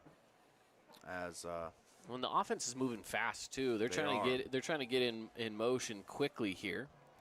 This time looking to pass. Pressure came in fast. Good pressure coming in by Samuel Tauvao, I believe. Something like that. We'll give him some sort of a name there. Sophomore, yeah. 305. Big fella. And he rushed the passer really well on that play. He broke through perfectly through that offensive line. So now 4th down, and Crimson going to roll the dice once again, kind of on the edge of field goal range in high school, a little far for a high school kicker, so they're going to roll it out and go for it. Looking to pass, good time, and he's got it at the 15. Brought in by Jackson Holt. It's a first down. And that's Jackson Holt, their best wide receiver all season long, was one of the key contributors on last year's state championship team, and he breaks open there. And he should be more involved in this offense in this game, and I think you'll see him more involved going forward. Red Rock Real Estate red zone going to go with a handoff here, and a good 5-yard game down to the 10. 10-yard line, a good time to, you can do anything. Your full playbook's really at your disposal at the 10. You got a second and, or is it? This should be second and 3 or 4. Yeah. 2nd and 3. So you got a nice group of options open to you as a play caller here for Coach Stokes. They're going to go with the keeper.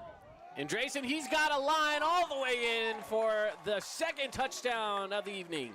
And that's his speed. That's his elusiveness. He's shown that. He's a guy that can really get outside the tackle box and make plays. As we see here, both guys converge on Van Daly, and T is out the side and into the end zone for the Mustangs to give them the lead, 13-7 on the Wilkinson's House of Lighting scoreboard in this one. Extra point coming, brought to you by Best Friends Animal Sanctuary. Go get your best friend today. Visit them online at bestfriends.org. Make the trip out to Kanab. Here's the snap, and the extra point is up, and it is close. It is good. 14-7, Crimson Cliffs leads. Quick break. We'll be back right after this. News! Sport Court has a brand new showroom and design center, and it's next level. See why so many are choosing Sport Court here in Southern Utah for top quality basketball, pickleball, and multi-purpose courts. Learn more at sportcourtofsouthernutah.com. Scooter's Coffee and Hurricane is the best way to start your day or get you through your day. From breakfast sandwiches to cinnamon rolls to amazing smoothies and, of course, coffee. Anytime is a good time to sip and smile Scooter's Coffee. Open 7 days a week. Flynn Group plays to win. From commercial to residential projects, we deliver the total building envelope. Roofing, glazing, and architectural metals. Championship quality every time. Flynn Group, we've got you covered. Kickoff is away from the Mustangs, and this one right at the edge of the end zone. Almost a perfect kick. If they could get that, a yard further inside, make it returnable at the 1. It's a perfect kick. Perfect kick almost. The Bengals looking for more of a perfect drive, or as close to perfect as they can get, as the last couple been a little tough for them. The Crimson defense starting to dig in, get their footing here at home. But let's see what the Bengals can put together here. It's all set up at the 20-yard line. 80 yards to roll to find pay dirt, but they've had some big plays. So let's see what they can connect on here. They have indeed. So here we go, first down from the 20. Palapoi goes with the handoff, and it's going to be a gain of about 3 or 4 for Landon Hill. And that's the deliberate run game. You're just going to take your 3-4 yards, and if you can average 3-4 a carry, that's picking up a first down every 3 carries. So that's how you win in football if you want to just play ball control. And maybe Brighton, seeing how well Crimson's moving the football, needs to get their defense a little bit of a rest here. So they're wanting to go on a long, sustained drive, and let's see if they're able to. On second down. Looking to pass. Ooh, and he's hit hard after the ball bounces right off of his hands. And good idea here. You've got the blocker out in front, but the block's never made, and he's just blown up. There was potential there, but unable to make the key block to spring the receiver. On third down.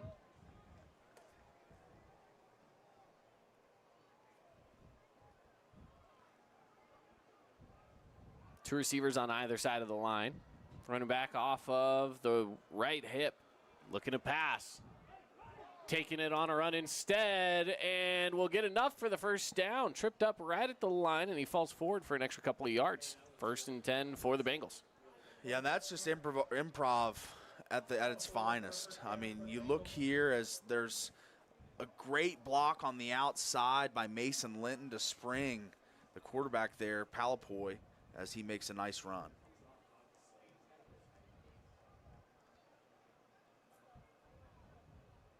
With ball on the far hash, Bengals are rolling. They go handoff.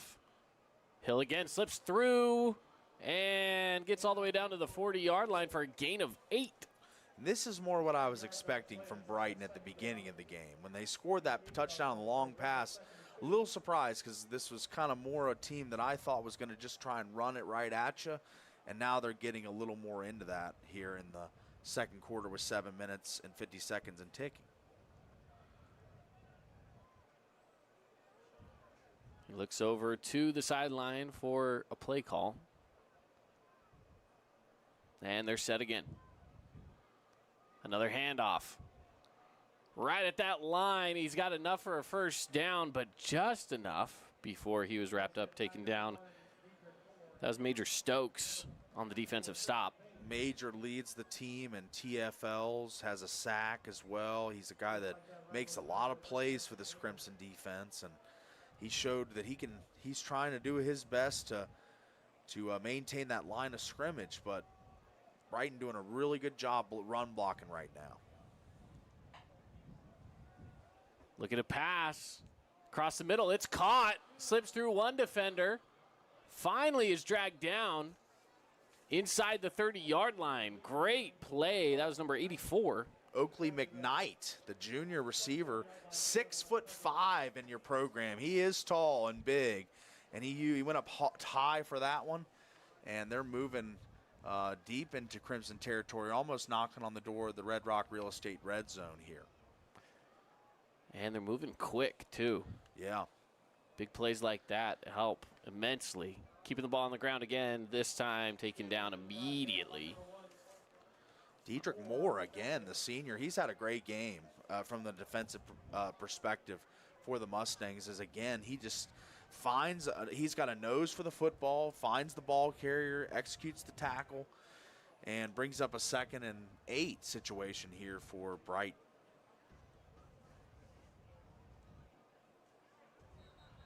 Hey, there's going to be a false start call. This looks like it's going to be brought back.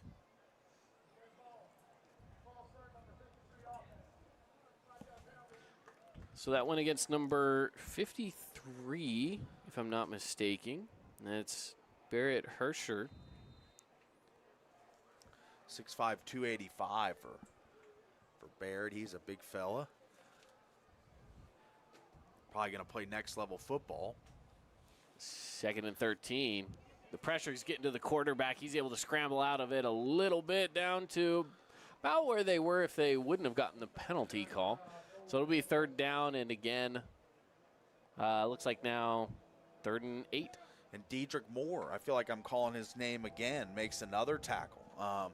He's a guy that's going to be a candidate for all of our awards, yeah. I feel like, because defensively he's been the guy. I mean, he's made some big tackles. He batted down a pass. He's done a few really big things in this game so far. Yeah. Part of that pressure that came through to the punter. Yeah. He wasn't the one that got a hand on the ball, but he was one that was getting back there. And it looks like we've got another procedure penalty, it looks like. Yep. False start most likely, as Crimson was pointing at the line of the Bengals, and it is a false start. And it's the same player as well, number 53. Barrett Hersher again. That's always tough if you're an offensive or defensive lineman that gets a false start or jumps off sides, because you're the only one doing the infraction. So you're kind of in the spotlight. You're kind of the guy that made the mistake. But let's see if he can block real well and rebound on this play. And on third, they're looking to go deep Good down block. the middle, and it's caught. Oh! It's caught, my goodness. Wow. Slade Taylor, the tight end, bringing it in. Man, there was hand fighting. 3 guys on this ball. 2 Mustangs, 1 Bengal, and the Bengal comes up with it. Man, what a play that was, and a long strike. We've got a game here, Cade. We do.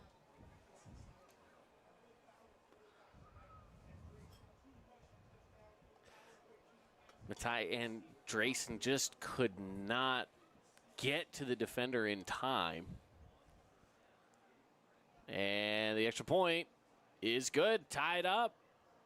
4:52 left to play in the first half. Crimson Cliffs and Brighton in a battle here from Crimson Cliffs High School. We're going to take a quick break. We'll be back right after this. It's Luke with Udine Associates at American Family Insurance. At Udine Associates, we love insurance so you don't have to. With a quick call, we can get you an instant quote with the right coverages. My team of licensed agents are ready to help you with better insurance from American Family. Give us a call at 435-251-9102. Your child's sports journey starts with the City of St. George Recreation. From their first steps on the quarter field to becoming a star player, our youth sports programs are here to develop talents and teamwork skills. So get out and play. Check out all the sports and get signed up at sgcityrec.org. Well, after the Brighton touchdown, they are going to be kicking off here too. Crimson Cliffs. What a play that was on a 3rd and deep. You had a few mishaps with some penalties that brought you back a few different times, and now doesn't matter. You end up in the end zone. That's right. At the end of the day, 7's on the board. We got a tie game, 14-14 now, and both teams playing really competitive, gritty football. I mean, I think this game is going to come down to the wire most likely, the way it's trending right now. And that's a perfect kick. Returnable at about the 2. Slipping through a bunch of defenders. Another block, tripped up, down past the 40-yard line. A lot of green grass ahead of him. And the Mustangs set up in great field position. And just great blocks. As we see here on the replay, it develops quickly, but your up men are getting good blocks. 26 blocked out, 22 blocked out as he runs by, and there's just so much room for him to roam there, and great starting field position for the Mustangs here.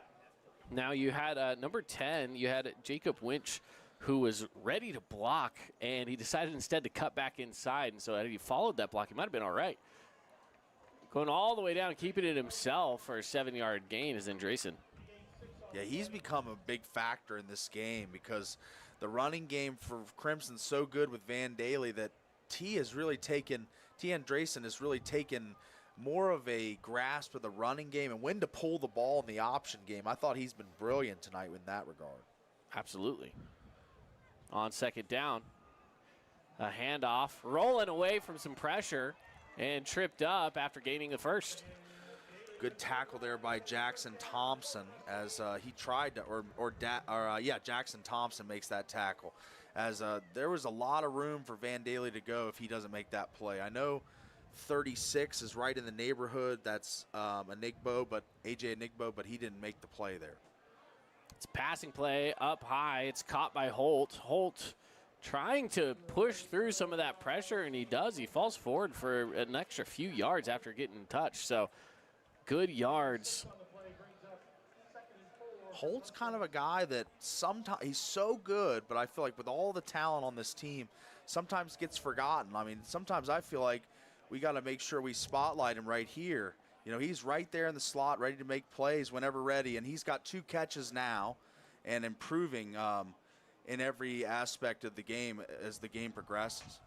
Back to Van Daly on the ground, and he'll pick up 3 or so. It'll bring up 3rd and 1. We're seeing number 97, Major Stokes on the offense, you know, playing a little receiver. He's an athlete. Wanted to spotlight him. He's right there for our viewers. Plays defensive end for the Mustangs and a little receiver at 6 foot. Well, he's got to be 6'5". Keeping it himself is Andresen. He's got nowhere to go. Taken down by the defense in the backfield. Yeah, I mean, Taisi, again, he has been so good in this game. Up front, big number 99, number 90. That's Samuel Talvao. And Jackson Nettleton, number 92, getting back there. I mean, that whole defensive front's been good this game for the Bengals. So they've been awesome. Brings out 4th down, and again, they're just going to continue to go for it on 4th down. It's been fairly successful. They had one moment where it wasn't, but they have had one where it was. And with just over 2 minutes to play here in the first half, you want to get in one more time, and 2 minutes doesn't leave you a lot if you have to give the ball back over to the other team. On the passing play, it's caught, staying on his feet, and it's enough for a first down and plenty more. Okay, so you're going to see on the replay here as upfield, so number 14 for the Mustangs is going to run this corner out deep, and then it's going to have the underneath route wide open for the catch. So great route conceptual design there from Crimson. Fresh set of downs, hand off to Daly. Daly's going to cut through and gain a few. Punches it right to that line of the Red Rock Real Estate red zone. Feel like we got to spotlight him again here. The senior, a guy that's played in a lot of big games for Crimson right here, Jackson Holt. He's a guy in the red zone that can make plays for him. Rolling out. Andreessen, he's got pressure coming at him. Oh. And he's going to be taken back down and that's loses a yard. Who you were talking about the last play, makes another play, number 92. Yeah, Jackson Nettleton coming off the DN. He's looking really good. A timeout taken. We'll keep it right here through the timeout. Taking a look again at that replay there. I want to thank some of our great sponsors. Replays are brought to you by our friends at Hullbrook Asphalt. Now, when your team scores at least 25 points or more, you could go buy one, get one at Yogurtland after the game, courtesy of Hullbrook Asphalt.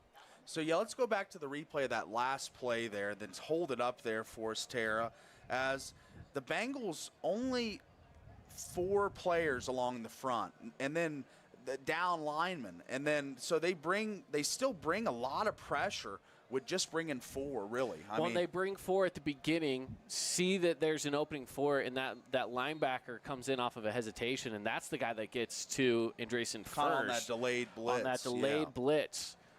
He's coming in a little bit late there, and then again, at that point, you have a lineman that's able to get free. Now it's 2-on-1. Yeah. Drop him for a loss of a yard. But I've been impressed by the lack of players along the front. They've done 3, they've done 4. They don't put a ton of guys along the line. But even right now, they're just looking at 4. And they're still doing an amazing job as they bring that blitz again. 5. Looking for the end zone. Uh-oh. Touchdown, Crimson Cliffs. It's Jackson Holt. I might have called my shot on that one. Was looking for him to be the red zone factor, and he is the red zone factor. He finds his way into the end zone, the senior, as this is just a great route and a great ball from T. Andreessen as he puts enough air on this one. Holt speed his man all the way. Touchdown Mustangs. We got a 20-14 ball game on the Wilkinson's House of Lighting scoreboard early in this one. And they're set up for the extra point. And they worked the clock down to under a minute as well. Yeah. Effective drive. Bengals have a little bit of time, though, to maybe try to make something happen with under a minute. Try to go for a couple big plays, and if it pans out, great. But you don't want to go too wild, as the extra point is good. So 21-14, keeping it here for you as we have just about a minute left until we get on into halftime. And when we come back from the halftime break, it'll be our halftime show brought to you by Great Harvest Bread Company. Looking forward to that. I would say we'll talk scores from across the state, but nothing's started. It's not even 7 o'clock yet, right. So no other games have gotten going yet.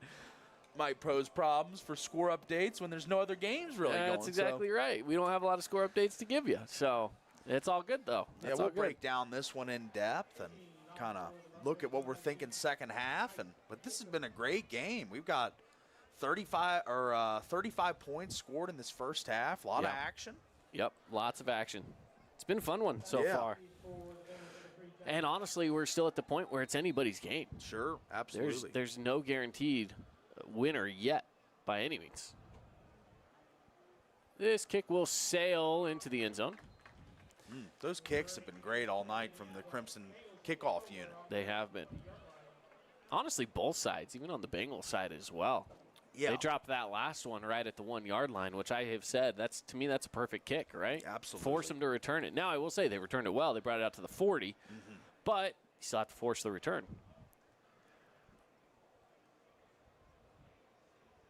So the offensive unit comes back on out, led by number 0, Rice Palapoi.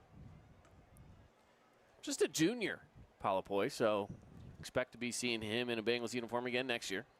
He's looking to go deep on this play, down the middle, and it's going to be picked off by the Mustangs. Coming in clutches, Austin Benson. Wow. I thought that play looked like it had more chance. 11 for the Bengals was running Jace Evans, but now the extra defender looms over. As he had inside position on his corner, but the overthrown ball and the safety's there for the Mustangs, and it leads to a turnover. Great defensive play, and they got the ball right back. I wonder how aggressive Crimson is here with 50 seconds left and an opportunity to put more points on the board if you go want up to. If you go up 2 scores before the end of the half, I mean, that in itself is huge. Timeout taken by the Bengals. They have taken their first of the half. I don't know if I'd expect them to take many more. Kind of just depends on if Crimson keeps the clock running or not. You know, if the clock stops, they might feel like, hey, we've got an opportunity. Let's take another stop. Sure, absolutely. I think that the aggression depends on the first play. You know, if you get a positive 10-plus yard gain on the first play, I think you rush to the line, hurry up, get going.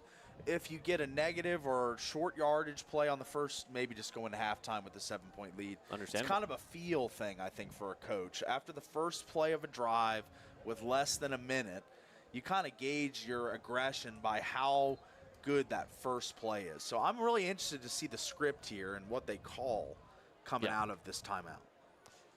Well, let's see as Crimson Cliffs marches back out onto the field. Gotta say, I mean, defensive linemen a lot of the times don't get a lot of love because they eat blocks for linebackers to make tackles. But tonight, the front of the Bengals, number 90 Samuel Talval, number 92 Jackson Nettleton, and number 99 Taisi, the D lineman, the junior, have done a great job. They're looking to pass on the first play. They're going to go with an easy small route here to the near side to Van Daly.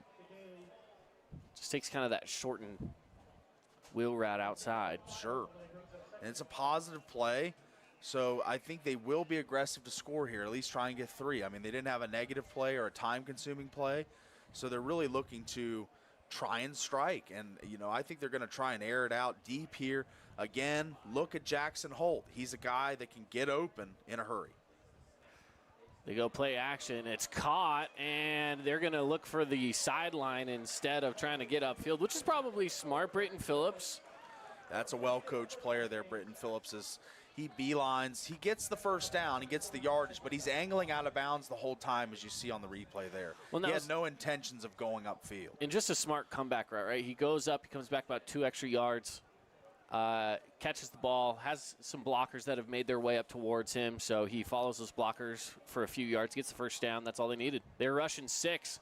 Rolling out is Andresen. He's got some guys open downfield. Launches it. Holt caught inside the 20-yard line. He's the guy. He's the money man for the Mustangs. There is a flag. I think this one's coming back. Okay, it's in the backfield, yep. I was trying to look on that replay to see if I could tell who it was that potentially was holding. Oh, an eligible man downfield, actually. Oh. Okay. Either Somebody way, got a little either excited. way, it's coming back.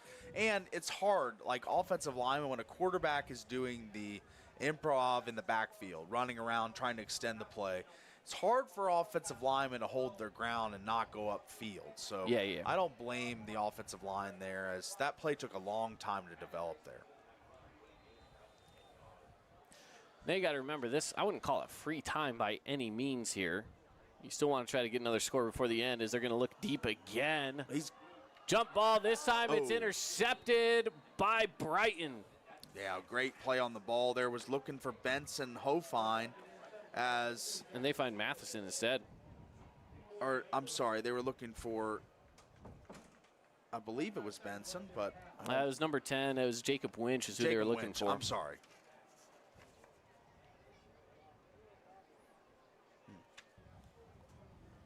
And that'll pretty much do it. I don't think Brighton's going to press the accelerator too much here as... Yeah, no, they're just going to... Probably take a knee here, most likely.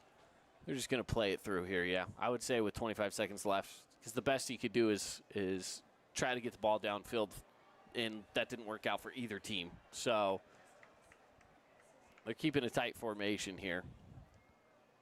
So they're going to go with a run play. It gains 8 yards. Yeah, good-looking run play, but not a lot of time. That'll probably be the last play of the half by the looks of it. I don't think either team is, really setting up in much here. So that's going to take it down to halftime. So halftime score, 21-14. Crimson Cliffs leads. Been a great half. We're going to break down the first half of play inside of the Great Harvest Bread Company halftime show. Until then, we're going to take a break. Again, 21-14, Crimson Cliffs leads on the Fan Sports Network. Did you know that St. George News has a new app? Download the St. George News app today and stay up to date on everything happening in Southern Utah. Get instant notifications on news, weather, sports, and more. Download the app today and get your local news now. Create your own relaxing, comfortable space. Boulevard Home offers the guaranteed best prices on furniture, appliances, mattresses, and more. And buy with no interest financing. Shop Boulevard Home, because home is who we are. This cheesesteak is so freshly grilled, you can still hear it sizzling. I can hear it too. Me too.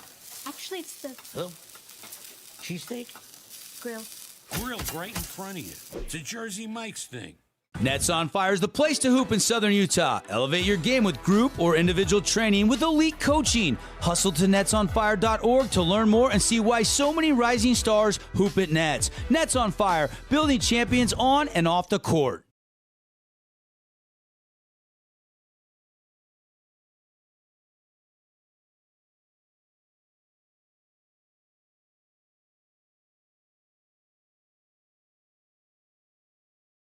Hey St. George, this is Brian. I'm the new owner of your local Everbowl. Looking for a delicious, nutritious meal? Come to Everbowl. Our acai bowls are packed with superfoods to fuel your day. And it's where Region 9 sports fans fuel up. We love giving back to our community, and over the years, we have provided vehicles for families in need, supported local charities, and helped train our first responders. Dealer Collision, your place for collision repair. Fabulous Freddy's is the locals' choice for a full-service car wash. It's fast. Have your car washed in just 20 minutes or less. Fabulous Freddy's always keeps it clean inside and out with 2 Southern Utah locations as well as in Vegas, Lehigh, and Sandy. Hey, have you tried the St. George Stretch Lab? It'll help boost your athletic performance, help you feel less restricted in your movements, knock out those nagging aches and pains, and melt away your stress. Right now at the St. George Stretch Lab, get an intro stretch for just $39. That's $30 off. Mention keyword radio. At Great Harvest, we believe in crafting more than just bread. We provide crisp, garden-fresh salads and savory sandwiches. Everything from garden-fresh ingredients to our signature handcrafted bread. Our friendly staff will guide you to find a meal that will leave you craving seconds. At Great Harvest, we truly provide something for everyone. And don't forget our baked goods. Satisfy your sweet tooth and finish your meal with a brownie or cinnamon roll. Come visit us at Great Harvest. Huge news! Sport Court has a brand new showroom and design center, and it's next level. See why so many are choosing Sport Court here in Southern Utah for top quality basketball, pickleball, and multi-purpose courts. Learn more at sportcourtofsouthernutah.com. Nets on Fire is the place to hoop in Southern Utah. Elevate your game with group or individual training with elite coaching. Hustle to netsonfire.org to learn more and see why so many rising stars hoop at Nets. Nets on Fire, building champions on and off the court. From bold statements to subtle compliments, Wilkinson's House of Lighting will help you more fully enjoy all the different spaces in your home. Find us online at shopwilkinsons.com or come in and see what's new. 88 East, 1160 South, just off Main. Hey, it's Marco from Coral Canyon Golf Course, inviting you to play the course with the best backdrop in Southern Utah. Make sure you get out and experience great golf for a great price at Coral Canyon. Visit coralcanyongolfcourse.com or call us at 435-688-1700 for your tee times. Oh, hello, Italian nightclub from Jimmy John's. Ciao, freshly baked bread piled with Italian-style meats. Hey, hand-sliced veggies. Am I obsessed with this sandwich? Yeah. So what if I am? Jimmy John's. Order online or on the app. Aloha, sports fans. It's Boo and Nick from Honolulu Grill. Come get a taste of the islands. Try our famous Kalua pork or tender teriyaki chicken, and you'll love our mac salad and sweet sauce on your rice. Don't forget to try our original Kava 8 at Honolulu Grill. It's game time. Welcome to the Back Nine. We bring the world's best courses to you. Elevate your game at any time with 24/7 access to top-tier golf technology and expert PGA instructors available. Back Nine Golf is a place to improve your swing for all ages. Join us today. 3, 2, 1, 0. Welcome to House of Jump, where gravity meets excitement. Jump, dunk, and dodge your way into a world of laughter and adrenaline. Whether you're a high-flying pro or just looking to defy gravity, House of Jump is where the thrill begins. Elevate your fun, slam dunk like a champion, and dodge obstacles with style. House of Jump is where every moment is a soaring adventure. So what are you waiting for? Head on over to our house, the House of Jump, or purchase Jump Time online at houseofjump.com. At Finley Subaru, we win for our customers. From the first handshake to you driving off the lot, our team runs the perfect game plan every time. Score your next Subaru at Finley Subaru, 1453 Sunland Drive, on the saving side of the freeway. Hi there, Dr. Cody Johnson from Johnson Pediatric Dentistry. Just like any good sports team needs a game plan, your child's dental health needs one too. Call us or check us out online. Don't forget to ask for our new patient special. Johnson Pediatric Dentistry, keeping your kids' teeth in championship form. From bold statements to subtle compliments, Wilkinson's House of Lighting will help you more fully enjoy all the different spaces in your home. Find us online at shopwilkinsons.com or come in and see what's new. 88 East, 1160 South, just off Main. Hey, it's Sheldon Demke. Check out the latest episode of What's on the Menu, a behind-the-scenes tour of local restaurants. We'll see some of their favorite dishes and get an inside look on how these dishes are prepared. Check out this week's episode at stgeorgenews.com and click the shows on the menu tab. Best Friends Animal Sanctuary in Kanab is open daily for free family fun. Take a tour, volunteer, hike a trail, or bring home a new best friend. Visit Best Friends today for magical memories that'll last forever. You could wander around a warehouse store forever and never find the one thing that could make all the difference. A helpful face? Now that's something to consider. Everything your local Bucks A stands for is written on our faces. Welcoming, neighborly, knowledgeable. When you're in need of a helpful face, visit one of our 3 Southern Utah locations. Oh, hello, Italian nightclub from Jimmy John's. Ciao, freshly baked bread piled with Italian-style meats. Hey, hand-sliced veggies. Am I obsessed with this sandwich? Yeah. So what if I am? Jimmy John's. Order online or on the app. At Grass Creek Construction, they put their heart and integrity into every build. Their team is committed to delivering top-quality commercial projects that stand out. Integrity is their competitive edge. Building with passion, building with purpose, proud sponsor of local sports. From bold statements to subtle compliments, Wilkinson's House of Lighting will help you more fully enjoy all the different spaces in your home. Find us online at shopwilkinsons.com or come in and see what's new. 88 East, 1160 South, just off Main.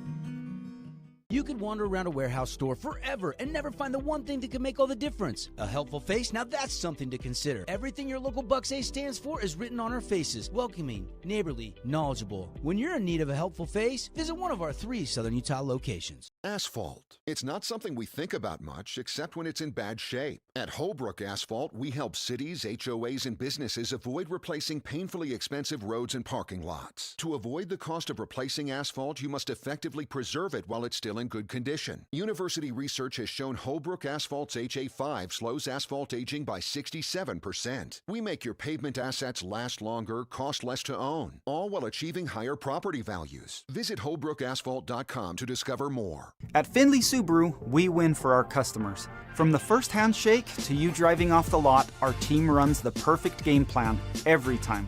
Score your next Subaru at Finley Subaru, 1453 Sunland Drive, on the saving side of the freeway. Your child's sports journey starts with the City of St. George Recreation. From their first steps on the court or field to becoming a star player, our youth sports programs are here to develop talents and teamwork skills. So get out and play. Check out all the sports and get signed up at sgcityrec.org. At Grass Creek Construction, they put their heart and integrity into every build. Their team is committed to delivering top-quality commercial projects that stand out. Integrity is their competitive edge. Building with passion, building with purpose, proud sponsor of local sports. At Finley Subaru, we win for our customers. From the first handshake to you driving off the lot, our team runs the perfect game plan every time. Score your next Subaru at Finley Subaru, 1453 Sunland Drive, on the saving side of the freeway.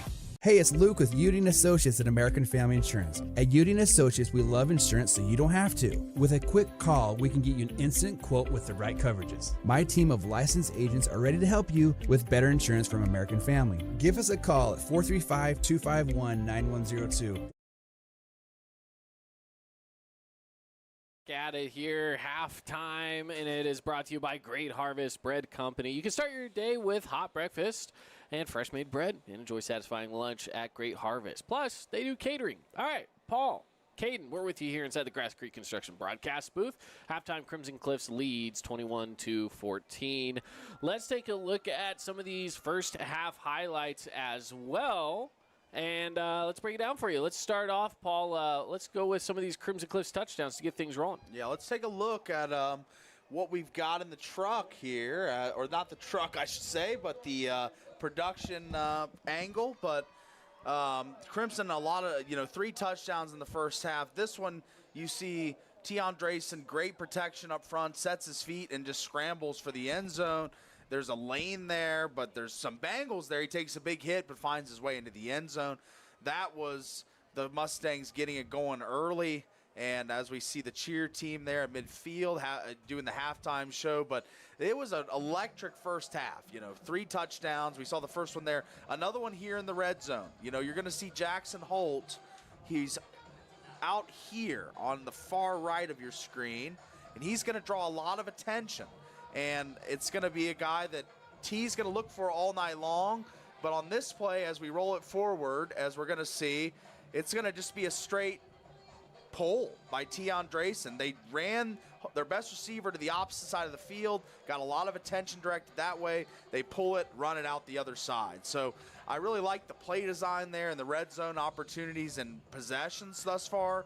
And then this one here, this is the bomb to Holt as he finds his way behind the defense for a touchdown. So those are your 3 Crimson Cliffs touchdowns thus far in this game, and they've looked like a well-oiled machine offensively. I mean, they started a little slow. They've got things rolling, though, and they're looking really confident and playing really good offensively. Defensively, only allowed 14 points. So the Bengals have made their plays, but as of late, Crimson's really taken kind of a stranglehold on this game with a 7-point lead. Yeah, they have. This has been one of those games where, I think both sides are going to be in the locker room saying, hey, defensively, we kind of need to clean some things up here, at least in the secondary. I feel like the run game has been slowed down pretty well for the most part. We haven't seen a lot outside of some good quarterback scrambles going on. There hasn't been a lot from the running game so far, but there has been some really good plays in the passing game from either team. Now, a lot of turnovers have gone into that as well. We've seen Crimson Cliffs has been picked off once, and if I remember correctly, Brighton's been picked off twice, if I'm not mistaken. So we can take a look at one of those interceptions right here, and this one was one where they were looking downfield, and this one was the touchdown touchdown for Brighton. And that was to Jace Evans as he got behind the defense and made a big play there early in the game to take the 7-0 lead to open up the scoring. Yeah, that opened up the scoring big time for Brighton because, again, they were able to take that early lead, right? Crimson Cliffs does come back. They match it. Brighton then comes back, and they have another touchdown. That one was huge. That was about a 45-yarder all the way down into the end zone. I mean, what a bomb of a play that one was for the Bengals. But again, Crimson Cliffs finds ways to answer back, right? And this was the double coverage throw. You see 2 Mustangs here and only 1 Bengal. So that just wasn't a very well-timed and well-executed throw, throwing into perilous position there. Well, and it was just overthrown, right? Like the coverage it's tough because anytime that you have a receiver that's underneath the coverage can always just put on the brakes, right? Yeah. If your receiver's ahead of them and you throw it far enough out, it's fine. Then it's off to the races, right? So that was one of those where maybe wasn't the best decision to throw to him in the first place. But obviously in this scenario, they got picked. Can we roll that one back one time and stop it? I actually wanted to show one spot where it looked as if he was breaking open. I'll tell you when. So let it roll, and then right here, stop. Number 11 right here, you can't really see the defender, but he is open at the bottom of the screen. This guy right here. Had it been a crossing route and he takes that cross, then it would have been fine. But instead, it's overthrown ball and ends in an interception. So that's the game of inches that football is. If he would have thrown it earlier on time, maybe had like you say, a crossing route to the middle of the field, pick up a huge gain. Instead, it's a turnover. So that's how football can change in a matter of moments.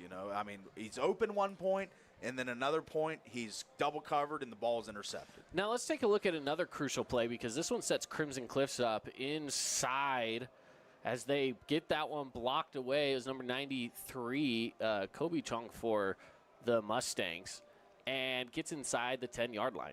Absolutely. It was a great penetration and a little bit of a miscue there, of course, with the bobble and puts it on the ground. But I think it still would have been blocked even if he didn't drop it because there was so much pressure. So yeah, exactly. So, again, that was one of those fourth down. You're happy to at least just hold them to 4 downs. But, hey, you know what? You're always going to take a blocked field goal or a blocked punt away.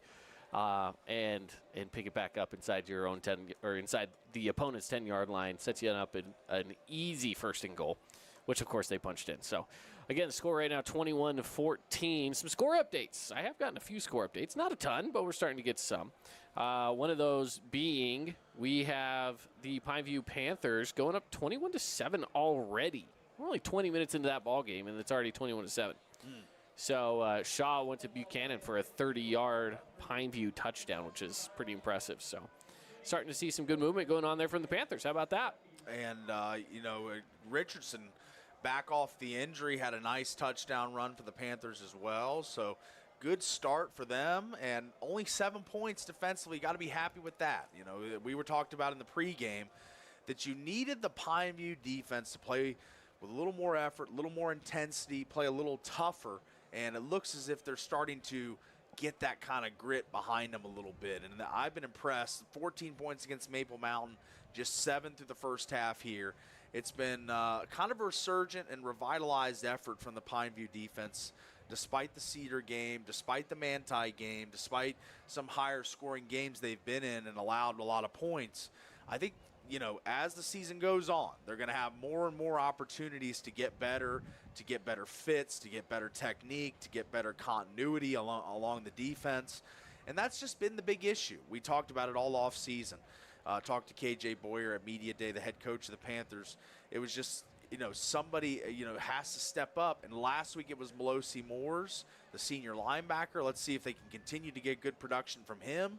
So I'm really excited to see what Pineview is able to do and tonight and going forward. They're one of the more intriguing teams, one of the more intriguing teams in Region 9 this season, just for the simple fact that, everyone knows Brock Harris, everyone knows their abilities, but at the same time, I think that, Pineview can score with anybody. If they can stop some people, then it'll be fun. Well, check out this is a play 4 miles away here at Crimson High. Oh, nice job breaking a tackle and then making another man miss. And Kyle Richardson to the 20, down the hashes to the 10-5, and touchdown Panthers. Big play there. A 40. Let's see, a 6. Yeah, he's back from the injury, and he looks really good, fast, mobile, and glad that he's back in the lineup for these Panthers as the offense continues to churn just right along. But hopefully they can get some great production from the defense, and they have thus far, just allowing 7.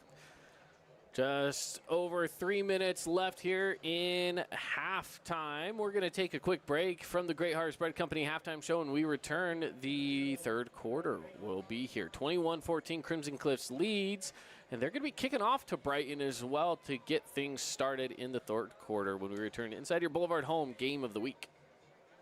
Fabulous Freddy's is the locals' choice for a full-service car wash. It's fast. Have your car washed in just 20 minutes or less. Fabulous Freddy's always keeps it clean inside and out with 2 Southern Utah locations as well as in Vegas, Lehigh, and Sandy.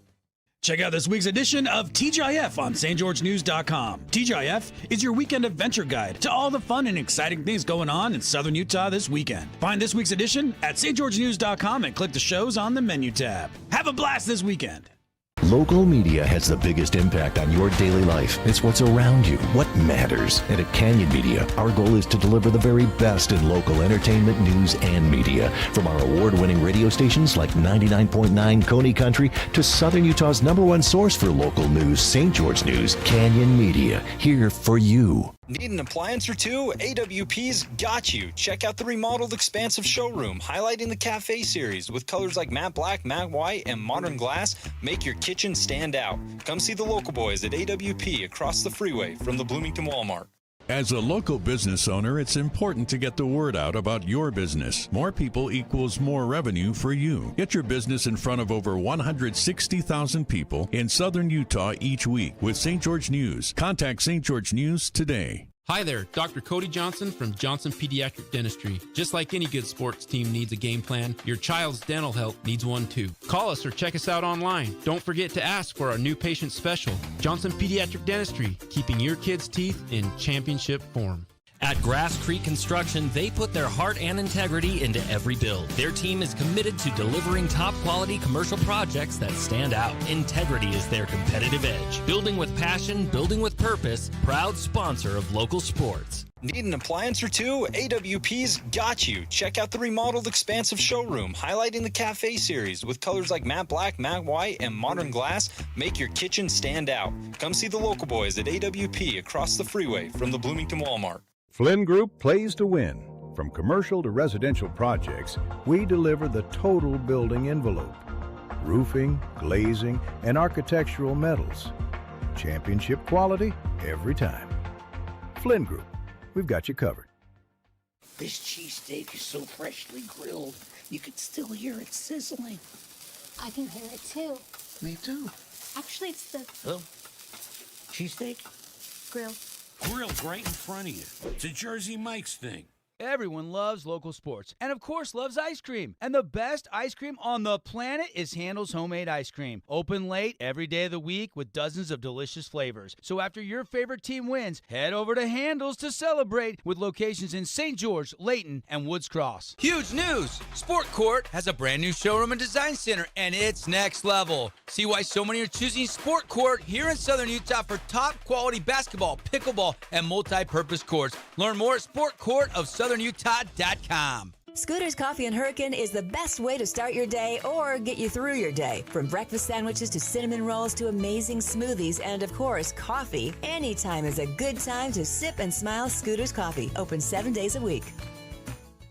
Flynn Group plays to win. From commercial to residential projects, we deliver the total building envelope. Roofing, glazing, and architectural metals. Championship quality every time. Flynn Group, we've got you covered.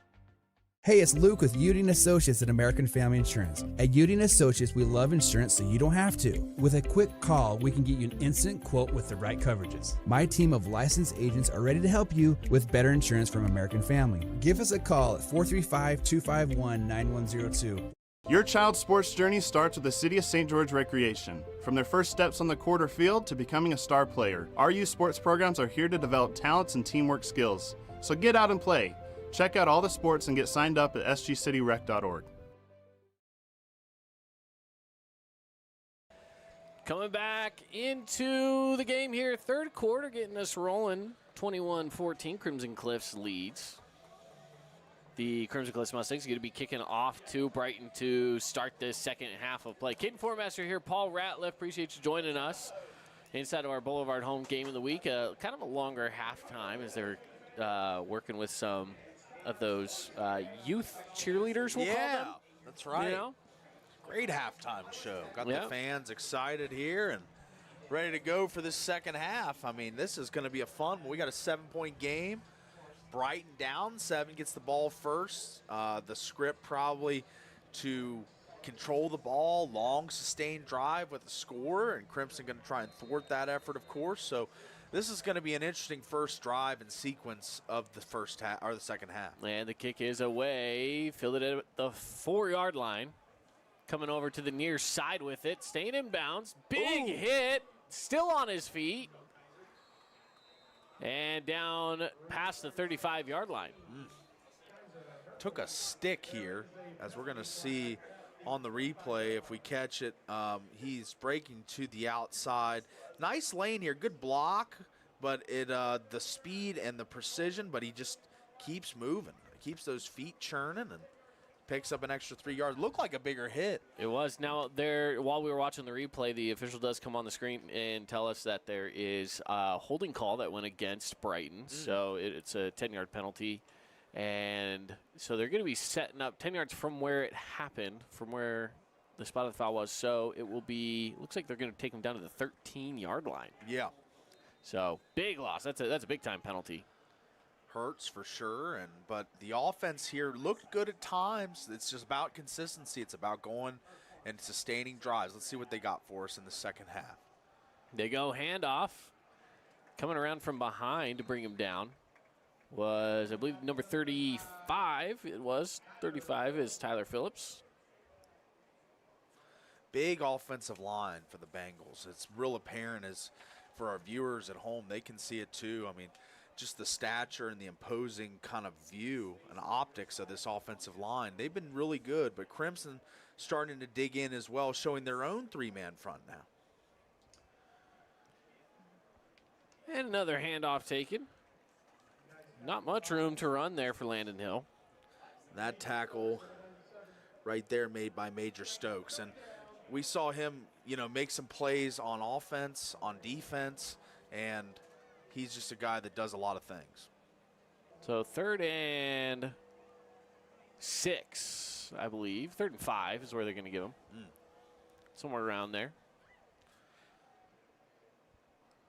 They throw Hill in motion. Looking to pass. Big pressure. Fumble. Ball's on the ground. Picked up by the Mustangs. Inside the 10-yard line. And guess who? Again making big plays. Dedrick Moore. Yeah, Dedrick Moore's got to be one of our candidates for the AWP Playmaker Play of the Game. That's got to be one right there. We got to mark that because that is a big play in this game. I mean, it changes the total complexion of the second half. You have the opening drive, you're trying to go down, score at least three, and instead you turn it over in your own red zone back to a hot offense in the Mustangs. And the big hit, you got to give credit where credit is due. Nathan Entz coming in with the big hit. Is now the Mustang offense out on the field. Pass to the far side. It's caught. Flag on the play. Tentative touchdown, but there is a flag. I don't know if we caught it, but I think this block it's that was block. a It's going to go. blindside So block. it's going to go against Crimson. It'll be brought back. 10-yard penalty. So it'll stay 1st and goal. And it will now be from the, let's see, they had him set up at the 7, so at the 17-yard line. Scoring update. We've got our second NFL game of the season going on right now. Kansas City and the Chargers. And Kansas City gets their second field goal of the night. Or excuse me, yeah, Kansas City does. But they still trail at the half, 13-6. Wow. Interesting. So in Brazil, the Chargers. Sao Paulo. Getting it done. And again, a great catch. Gets it down inside the 10 to Jackson Holt. Wow, look that. Wow, just scooped it. Yeah, scooped it off the ground. And the Bengals brought heat. They had 4 down linemen, brought a delayed blitz once again.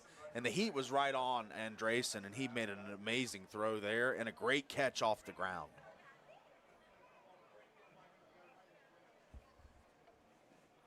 Just a little toss play. Wide open field in front of him. Good blocking, and it's a touchdown for Cade Shaw. Yeah, Shaw's been a guy tonight. He's been that spell Van Daly kind of guy, but he gives him a lot more than just a spell. As we see here, the speed of the outside, there's plenty of room, but he's a guy that gets upfield and finds the pylon for the touchdown here. Mustangs up 27-14 on the Wilkinson's House of Lighting scoreboard.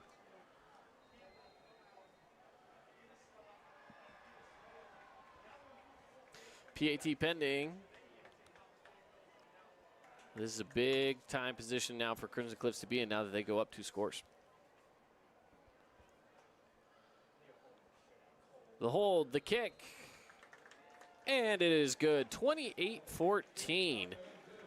Crimson Cliffs after the big defensive play. Going to take a quick break, and we'll be back on into it here inside your Boulevard Home Game of the Week. Did you know that St. George News has a new app? Download the St. George News app today and stay up to date on everything happening in Southern Utah. Get instant notifications on news, weather, sports, and more. Download the app today and get your local news now. Create your own relaxing, comfortable space. Boulevard Home offers the guaranteed best prices on furniture, appliances, mattresses, and more. And buy with no interest financing. Shop Boulevard Home, because home is who we are. So the Mustangs tack on to the lead, a few extra points there, and they make it 28-14. They kick this one away. Solid boot, going to end up in the end zone. It's a touchback. Are you excited for the upcoming NFL season? I say upcoming, it has technically started. Yeah. Only seeing the second game of the season so far. I think we're in kind of sports nirvana right now. You got high school, college, and pro football. So when Thursday night kind of starts it. You get NFL Thursday, college Thursday, high school Friday, college Saturday, NFL Sunday. If you're a football fan, if you're a football kind of the fan, primo time of the year. It's the mecca, that's for sure. I would dare say as well, November is one of my favorite times of the year. When it first starts and when it's in full swing. Yeah, I agree. Yeah, because everything's in full swing, but you also get into hockey and basketball at that point. Running play, keeping it on the ground. Solid chunk yardage there by Heemeyer. And he gets about 6 or so. Yeah, they're going to give him 7, I believe. Wow. Good offensive line here for the Bengals. I've said it quite a bit this game. I feel like they've done a good job up front, just generating good pocket protection for their quarterback and good run blocking lanes, but Crimson doing a really good job defensively as of late. Heemeyer again taking it on the ground. He's got a first down, a little more. Good run there, though. Off tackle. As big number 73 leading the way for the Bengals. That's Lokeland Cruz, the senior, 6'2", 280.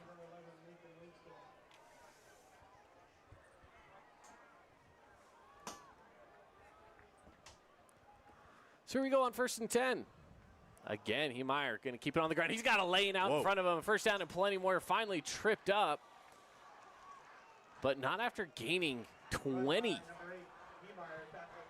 This offensive line is starting to dig in. As you see 73 again make that out block, and that springs him. I mean, pulling around the end there, that was an incredible pulling tackle guard play for the Bengals. Going to keep it on the ground again, this time wrapped up quickly. And taking down number 94, Tristan Payne. Heemeyer getting a lot of minutes right now here in the RB position. Most of the night we've seen Landon Hill, but Heemeyer putting in the work. Here he goes again. Good pressure, getting there quickly. Easton Ott. And drops him at the line of scrimmage.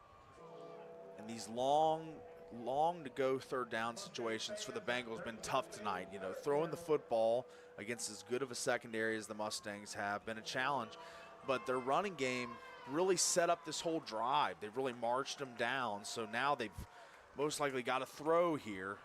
Who do they look to? That's the question. Who's the guy that can make the play right now for the Bengals? Rolling out near side, pressure is getting to him, but he gets the pass away. It's going to be close to the line. I think he got it. I think he got it by a yard. Yeah, he did. Now that was number 88, Slade Taylor. Check it here on the replay. I mean, it was just that extra push. Can I get that replay one more time, Tara? I mean, I know we're almost up to a play. Well, never. Well, yeah. Running across the field, these crossers, they're great plays when you get the opposite action going the other way. So that was a great play design. It's Hill again, back into the game. And he's bringing it all the way down to the 15 before finally brought down. Number 14. This Bengals O-line, man, I can't say it enough. They're really starting to impose their will a bit and really road grade. This has been, what, 2 passes this whole drive? This has been a primarily running possession for the Bengals, and they're really thriving right now.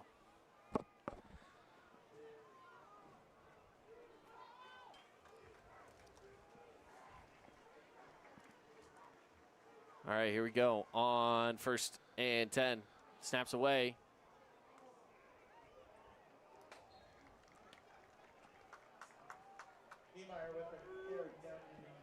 And a small gain.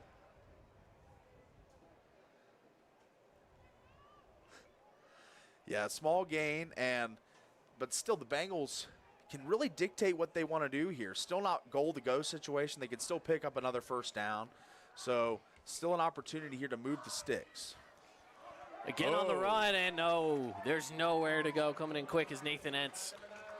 Entz came in the leading tackler for these Mustangs, and we see him just bust through and make a big tackle for loss, sack, and wow, incredible play. Now sets them up 3rd and 7, and man, they had to throw a couple plays ago for a first down with that great play design. Let's see if they can do it here. Rolling out with it. Passes away. Caught. Wow, what a play there. Same play. Same exact play. Let's roll that back. Slade Taylor on the reception again. Number 84, he's right here and comes across your screen and comes across. They always say in football, don't let a guy cross your face. Like if he's coming across, you follow him. You don't just let him go by. And 84 there for the Bengals is Oakley McKnight. He made yet another great catch, first down, and man, this has been a great drive. And there was a flag too, so this one might be coming back. Oh, okay. By the looks of it. Oh, it is. Looks like it. Just waiting for the official conversation. Might have been a pick play there, that freed him up. Let's see what the call is. So ineligible. Okay. So 73, who I've called his name a couple times, done a really good job up front. Lokeland Cruz, the senior, 6'2", 280. He's been that pulling tackle on a lot of the plays that have sprung running backs for the Bengals. So just makes a little mental error, gets going upfield too quick there. But he's played a great game from a run blocking and pass blocking perspective. Just makes a little mistake there. So it's 3rd and long, 3rd and 12. 84, McKnight got a big size advantage. On the pass, hit while the ball was being thrown, and it's dropped. Nate Entz on the coverage again. Man, he's all over the place, isn't he? He is. Him and Diedrich Moore. I mean, those two have really been trying to one-up each other on who can make the bigger plays, more plays. And both of them were right there in the middle of all of it as that pass was coming in. And I don't know who it was that got to the quarterback. I don't know if that was Major Stokes who was getting back there. I don't know exactly which of the Crimson defensive linemen was getting back there, but give credit to whoever that was as well. And the field goal gets it to go. So tack 3 on there for the Bengals. 28-17. Mustangs still lead. We're going to take a short break. We'll be back right after this here on the Fan Sports Network. This cheesesteak is so freshly grilled, you can still hear it sizzling. I can hear it too. Me too. Actually, it's the Hello? Cheesesteak? grill. Grilled right in front of you. It's a Jersey Mike's thing. Nets on Fire is the place to hoop in Southern Utah. Elevate your game with group or individual training with elite coaching. Hustle to netsonfire.org to learn more and see why so many rising stars hoop at Nets. Nets on Fire, building champions on and off the court. Well, the Mustangs will head back out to receive this kick. And Bengals getting on the board, and maybe not the way they would like, but you know what? You got to take points when you can get points. So you take it on a 4th and long. Go for the field goal, and they got it.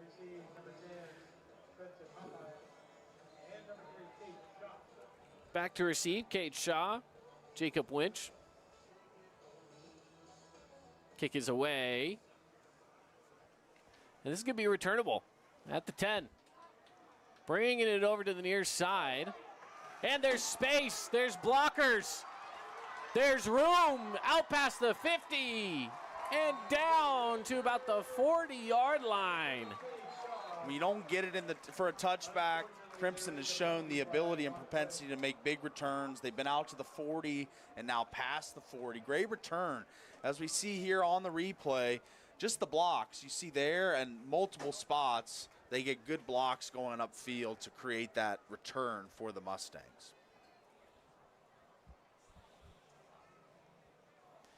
Now it looks gonna be a holding. So there was a holding call. Oh, interesting. All right. Those will get you. Those will get you. Holding call. That'll hurt. Didn't get the number there. I couldn't hear him. But I think they said it was 33 was the number, right, at Chris Jansen. So they started the 20. It's like as if it was a touchback. Yeah. Still, I mean, that's a loss of 40 yards. Yeah.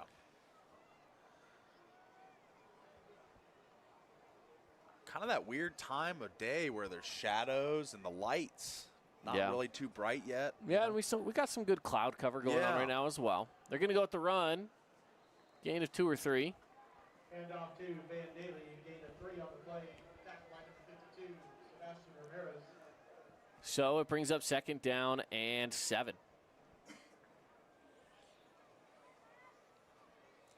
Now, with a 28-17 lead, if you're Crimson, I think you just lean on your run game now. Yeah. You know, you just try and – you obviously are still looking to score, but you want to run clock. That's priority number 1. And again, continuing to do so with 2 more yards to gain there. So 3rd down with 5 to go. Yeah. Brings up 3rd and 5 for the Mustangs. Interesting spot here. The play call will be intriguing to see what Coach Stokes goes with. His quarterback, T. Andresen, really hot tonight. Really put the ball in a lot of great locations and spots, made some tight window throws. But can he make another big one here to extend this drive? Looking to pass, going to that far side. It's Holt. Gets tripped up at the legs, but he's able to gain 8 yards.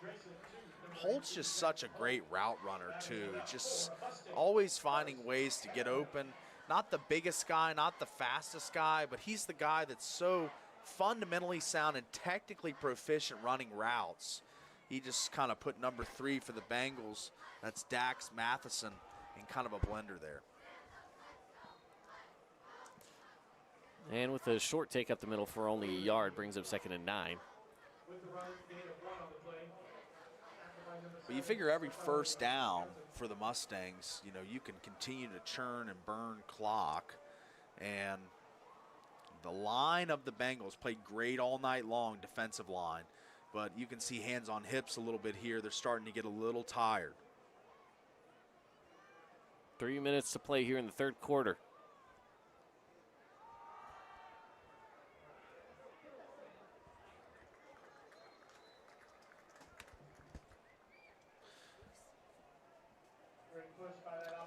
So you'll see here the 2 offensive linemen leading the way. It's just a convoy for Van Daly as he continues to push up field. And that was an impressive blocking play, run blocking play from the Crimson offensive line. Giving a lot of love to Brighton O-line tonight, but that was an impressive run and run blocking scheme.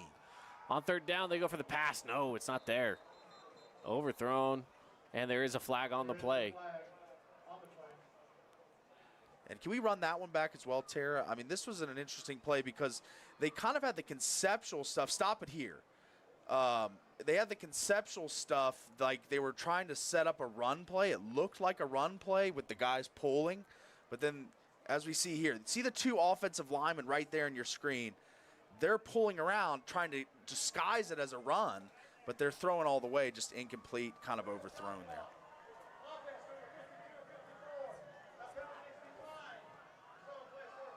Okay, so they're just going to decline the penalty and send it to 4th down. 4th and 3. And it looks like they are going to send out the punting unit. Yeah. 11-point game, you know. And another flag. Oh, wow. What's going on? They're going to go with a false start, and the reason being is because the offense was already set. Oh, okay, I see.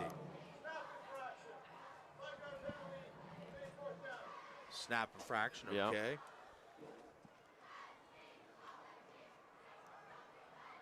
Okay, well, now you definitely want the punting unit out there.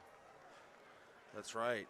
And I'd think Brighton kind of want to come after this one. They've got a lot of guys along the front there, you can see. And that was a high snap. Decent punt. And fair caught at the 29-yard line. So we'll switch sides. Good defensive stop by Brighton. Really good possession from Brighton. As they got a field goal, and now they get the Crimson offense off the field. They're down 11, still the 3rd quarter. I think you're still glass half full if you're Brighton and the coaching staff here. You still think you've got a great chance. Just need to score here. 3, 7, whatever it is. Just get points, and get points quickly. 2 minutes to play. This is a run taken up the middle by Landon Hill, and the clock continues to tick down. 2:05 left in the 3rd quarter.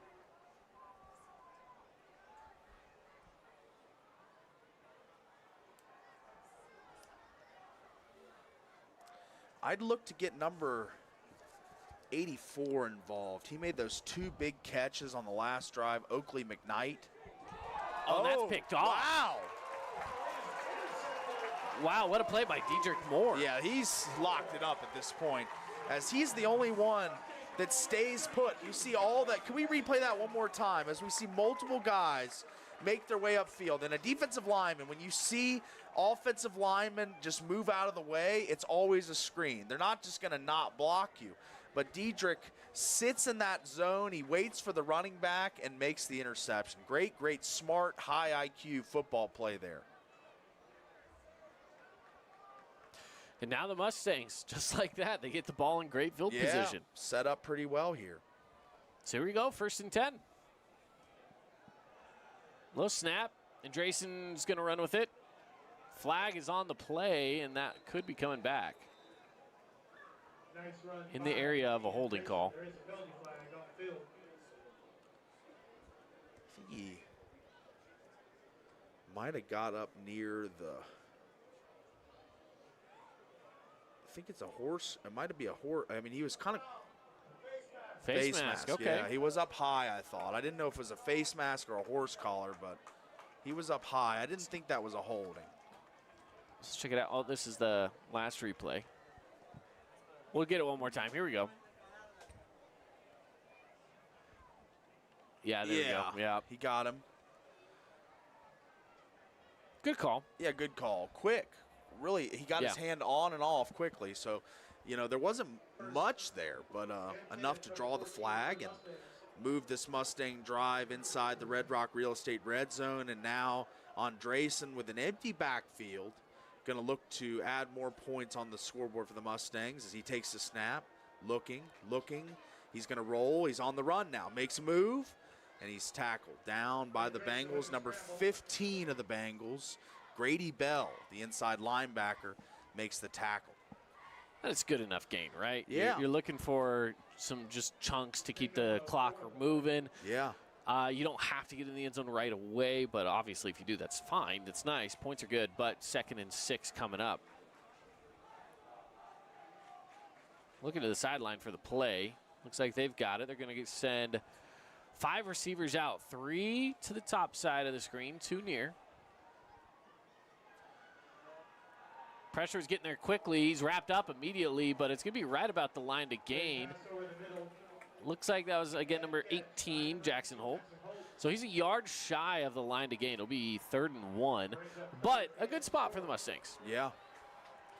I would do a similar play to, I believe, their 2nd touchdown, where you get a lot, you spread it out, which is what they're doing right now. You see 1, 2, 3 there. I think they're going to have 4 receivers total. Right now they have 5 lined up. 5, but, okay. They're kind of bringing it back. So I think they're just going to let the third quarter run out and switch sides of the field. So 28-17, Crimson's marching. It's a 3rd and 1 from the 5-yard line. We're going to take a break. More when we return here on The Fan. Nets on Fire is the place to hoop in Southern Utah. Elevate your game with group or individual training with elite coaching. Hustle to netsonfire.org to learn more and see why so many rising stars hoop at Nets. Nets on Fire, building champions on and off the court.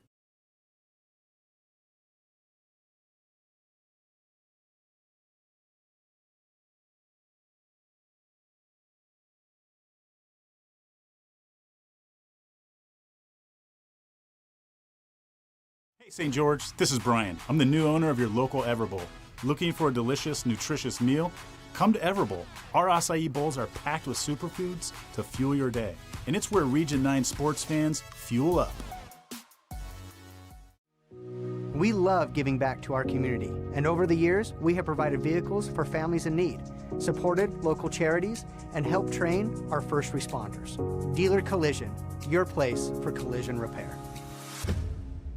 Fabulous Freddy's is the locals' choice for a full-service car wash. It's fast. Have your car washed in just 20 minutes or less. Fabulous Freddy's always keeps it clean inside and out with 2 Southern Utah locations as well as in Vegas, Lehigh, and Sandy. 3rd and 1, the Mustangs set up at their goal line unit right now. They're going to go with a run. It's Daly coming off the side. He's looking for that pylon. He's in. Van Daly makes his presence known as he was kind of the money man coming in on the ground. We've seen Shaw kind of tear up the defense as well tonight, but Van finds his way in the end zone to make this a 34-17 ball game on the Wilkinson's House of Lighting scoreboard, and starting to get a little bit of separation here if you're the Mustangs.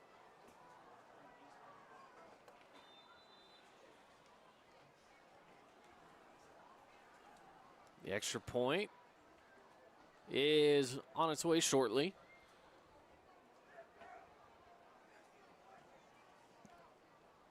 The snap, the hold, and it is good. 35-17, Crimson gets on top. We'll keep it right here. And I wanted to see if we could find any other scoring updates from across the region here. Yeah, let's look for some updates. Last we saw, Pineview was up 21-7. Not sure if they continue to be or not, but we'll check on that for you here shortly. Today's game is brought to you by some of our great sponsors, like Appliance Wholesalers Plus. We're going to be looking for our AWP Playmaker Play of the Game, and we maybe have seen it already. I don't know, though. We've still got a full quarter left to play. That's right. We've seen a lot of candidates for that award tonight. 28-7, Pineview Panthers lead. Yeah, that offense. And the offense is marching. Yeah, they're churning right along, my friend. Up and away. So the kick goes out of bounds, which will result in a flag.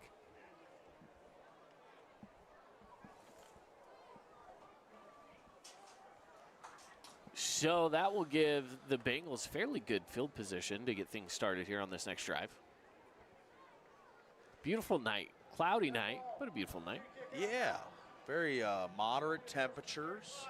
Good crowd from the Bengals traveling from Salt Lake City, as you see a little bit there from the camera.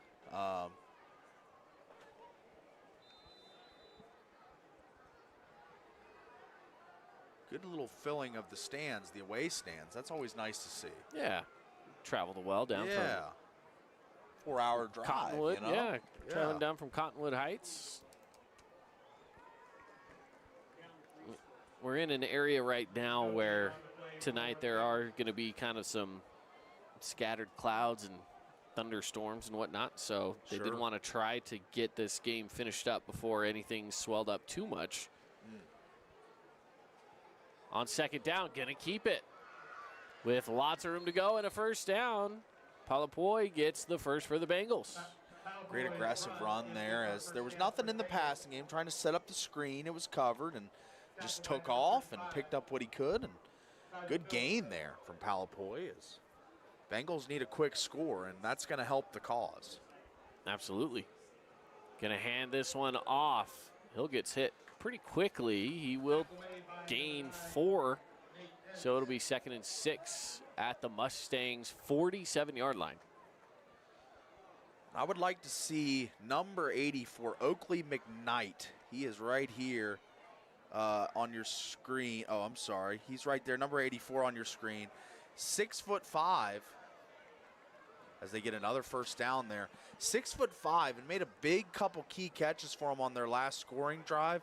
I'd like to see him more involved here. If I'm Brighton, he's right here on the bottom of your screen there. Just an imposing receiver. At the high school level, it's hard to cover 6'5", Gabe. It is hard to cover 6'5". They go with the run instead. You know, and I'm torn because I look at the score, 35-17, and I'm thinking, hey, you guys got to score the ball, and you got to score it quick. I don't know if running the ball 5 yards at a time is the right play right now. They're moving McKnight around. He's down here now. They run with it again. This time it's a keeper. And, man, he just continues to truck on through. And Crimson kind of setting up for pass. You know, they're not expecting all these runs, I feel like. As I've been kind of befuddled by the offensive philosophy here, but it's working. They're all the way down to about the 20-ish, 22-yard line, 23-yard line. So they're moving the ball well, despite just running it primarily. Keeper again by Palapoy. He's tripped up quickly. And that's Nathan Entz again. That's what's going to stunt that kind of offense, though, in this lower, waning time in a game. If you want to run the football and you're good at it, that's great, but there's not a lot of time. You need to start throwing, I feel like, and you might see a throw here as the clock running, 9:31 in the game. On 2nd and 10, let's see what they do. Crimson's looking for pressure, and there's a false start called.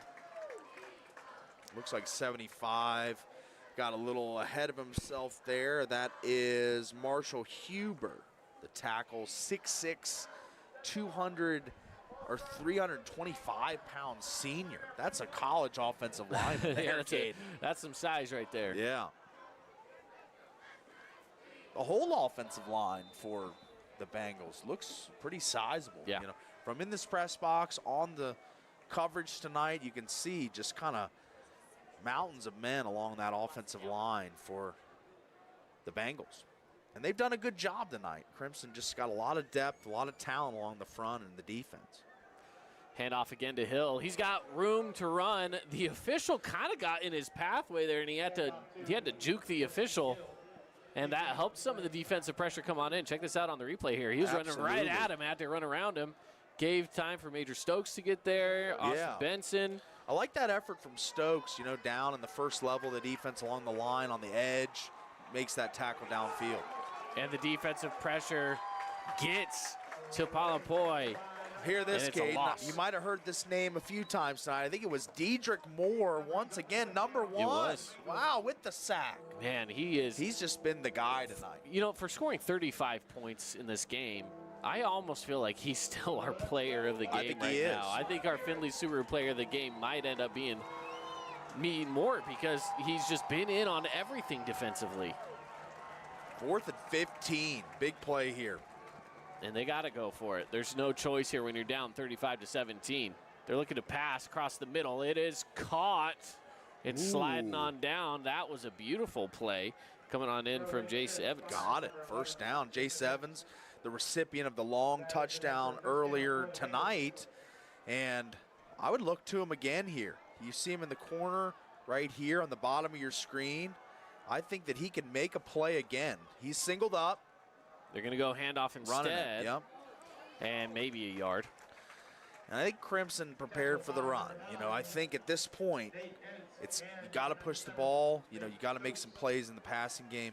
they're just ready. They're sitting in the box. They are ready for the run. Well, again, I'm just a little shocked at continuing with the run game if you're trying to get back into it. Yeah. Because it's pros and cons. You don't want to give the other offense the ball. I get that. But you've got to score, too, as this play's broken up on second down. So it'll be 3rd and 9. So let's run that one back and stop it, because this was doomed from the start for Brighton. Look at all these Mustangs up front. 3, 4, 5, 6. 6 Mustangs along the front. And there isn't much time. You know, there isn't a lot of time for him to throw that ball. So just so much pressure. They're expecting run, and they bring heat, and it pays off.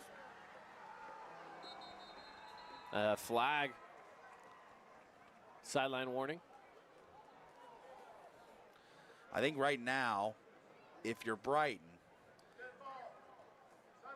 sideline. Okay. So this is McKnight again. I know I've spotlighted him a few times, but I feel like in this spot, he's 6'5". You know, this is a high point part of the field. Yeah. You're inside the 10. You're at right about the 10. You could throw a goal line fade to him and see if he can get in your. Oh. Pass across the middle, caught for a touchdown. That's a big-time play there by, again, number 88, make a big play, Slade Taylor. He got the last touchdown pass as well for Brighton. So this is 2 big plays now. And this is huge. It's still a 2-score game, but 2-score game with 7 minutes left feels doable. Absolutely. I mean, 7 minutes is a lot of time in football, so. Yeah, it looks like it's going to go against Crimson. You had, I think it was Jacob Winch jumping.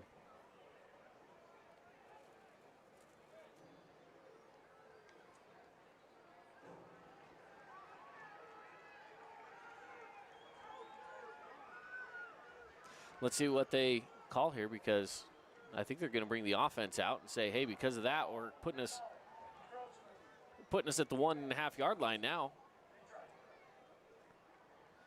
So beat at the 1.5-yard line, go for the 2-point conversion, right? Yeah. Set up inside. And, yeah, you could make it a 10-point ball game here. Let's go Mustang defense. So here we go. See if they can knock in the 2-point conversion. Look at the pass, broken up. Yeah, trying to run that slant again. The same play they scored on to the other side of the field. Unable to get it there, so. Okay, well, we'll take a quick break. 35-23, Crimson Cliffs leads here on the Fan. Have you tried the St. George Stretch Lab? It'll help boost your athletic performance, help you feel less restricted in your movements, knock out those nagging aches and pains, and melt away your stress. Right now at the St. George Stretch Lab, get an intro stretch for just $39. That's $30 off. Mention keyword radio. At Great Harvest, we believe in crafting more than just bread. We provide crisp, garden fresh salads and savory sandwiches. Everything from garden fresh ingredients to our signature handcrafted bread. Our friendly staff will guide you to find a meal that will leave you craving seconds. At Great Harvest, we truly provide something for everyone. And don't forget our baked goods. Satisfy your sweet tooth and finish your meal with a brownie or cinnamon roll. Come visit us at Great Harvest. Well, after the 2-point conversion fails, the score remains 35-23. Yeah. And we've still got ourselves a ball game. Don't get me wrong. I mean, we're still within a 2-score game. That's all that matters. So that's right. Brighton right now potentially looking for an onside. No, they're just going to kick this one away. They're going to make them earn it. Kick goes into the end zone. Which is fine. You know what? When it comes down to the offense here, when it comes down to the offense, they have been, I wouldn't say they've struggled, but, you know, there's been enough stops to where you're going to say, you know what, just prove it. Just prove to me that you can move the ball.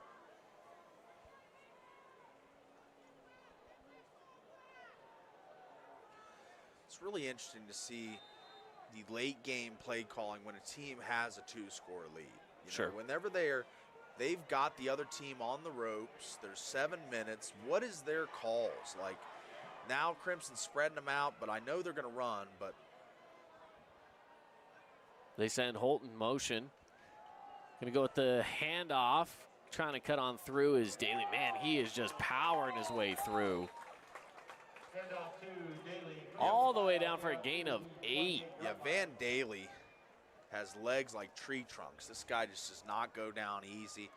And, you know, they're going to be leisurely here, going up to the line, looking to the sideline for the play, looking to run as much clock as possible and just kind of salt this one away, if you will. 12-point lead.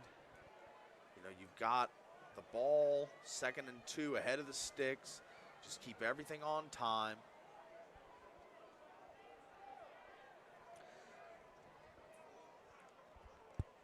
Looking to pass. Ooh. Throws it over on a screen play. A lot of room to run. Good blocking up ahead, and big play by Cade Shaw near the 50-yard line. And let's run that one back, as this is incredible here. And stop it right here, as he's got an opportunity to keep going down the sideline, and he could have stepped out here, but instead cuts it upfield, as you'll see here, right upfield to stay in bounds and keep the clock moving. Good play there. Smart IQ, high IQ Keeps play. it moving, but also maybe saves about an extra 5 yards. You know, gains an extra 5 yards on it. Yeah. Not a bad look. So on 1st and 10. Oh, no, dropped. Uh-oh. Ball's out. I'm not sure who dropped on it. Let's see if we can catch that on the replay here. So the ball's out. Van could not pick it up. Mustangs are going to get on it. I think Van jumps on that. That looked like so many Bengals had first They right of refusal were to that so ball. close to it. But they don't come up with it. Great.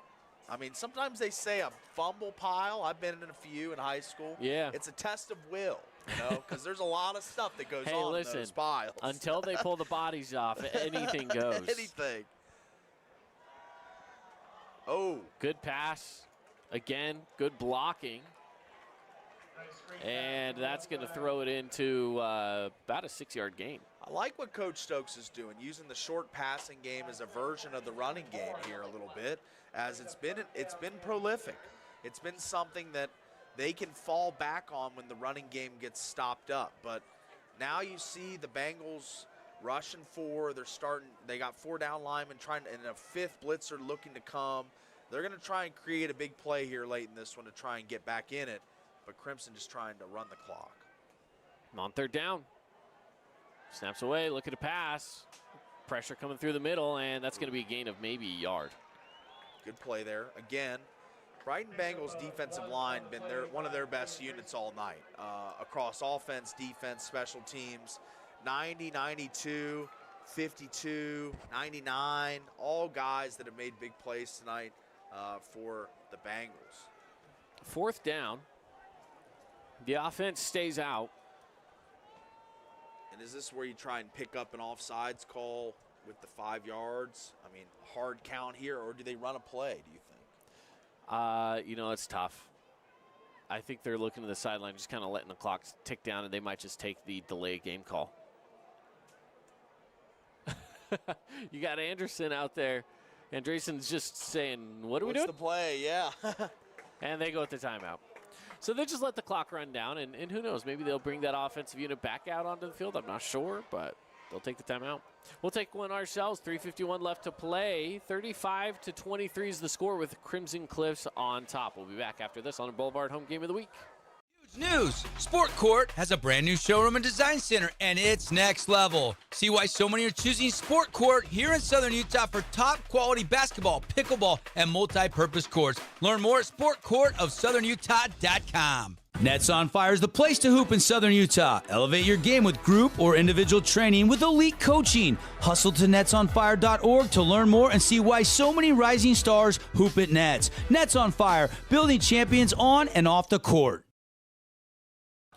So 3:51 left to play here in the 4th. The Mustangs lead 35-23, and they did indeed bring out the punting unit.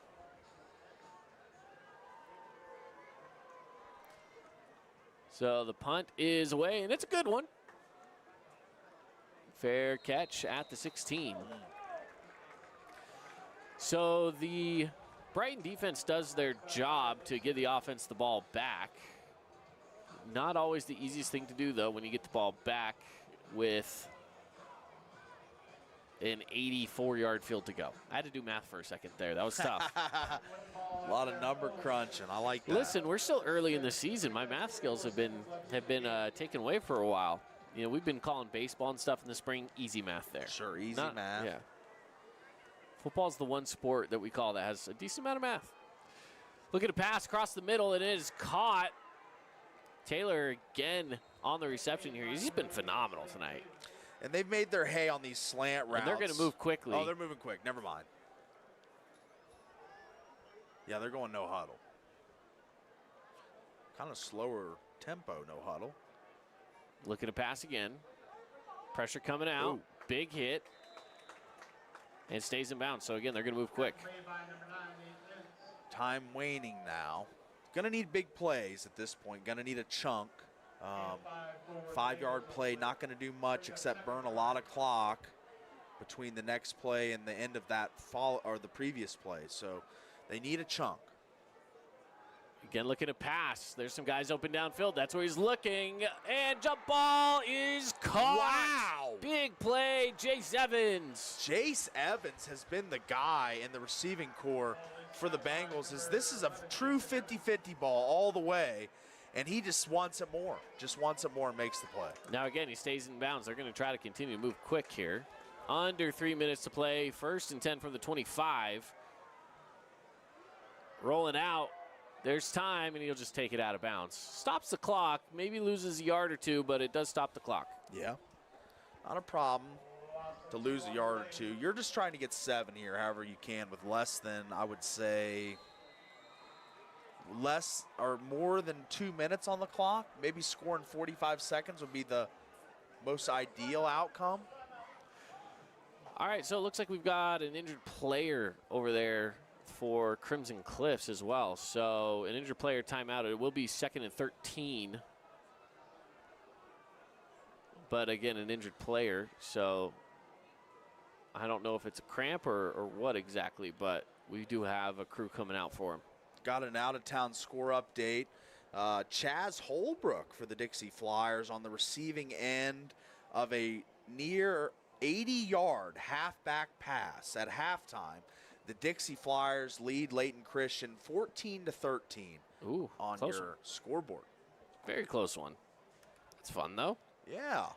You said Chaz Hullbrook, and I immediately wanted to say of Desert Hills, yeah. Right? I guess not. Yeah, not transfer, anymore. former basket hooper, but transfer receiver for Deacon Virgin in the Flyer offense. Yeah. He's made some, what was the game we were on? They had a 40-yard bomb to Hullbrook, you know? And yeah. The game against Canyon View. Canyon View, yeah. Yeah. And then this week, an 80-yard touchdown. So maybe Hullbrook is a big play guy for these Flyers. Should be interesting to see how he progresses throughout the year. Obviously, a really good athlete. And Dixie up 14-13 over Layton Christian.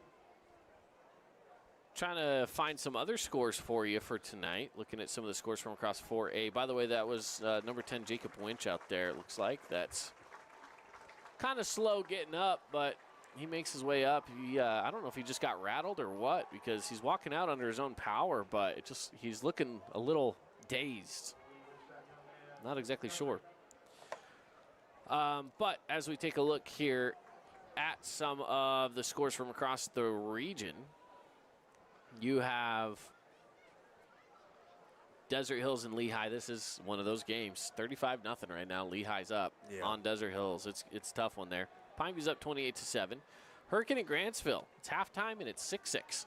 Oh, so we got a tight scoring in that one than I would have presumed. Snow Canyon looks like they are going to have their winning streak come to a stop here. 38-0. Oh, Woods Cross. Yeah, against Woods Cross. That was not one I expected there. No, and then as you mentioned, 14-13 for Dixie. All right, play back underway. Looking to pass towards the end zone, and it's going to be overthrown. Well, it'll stop the clock at the very least for Brighton. Good use of the sideline as an extra defender there.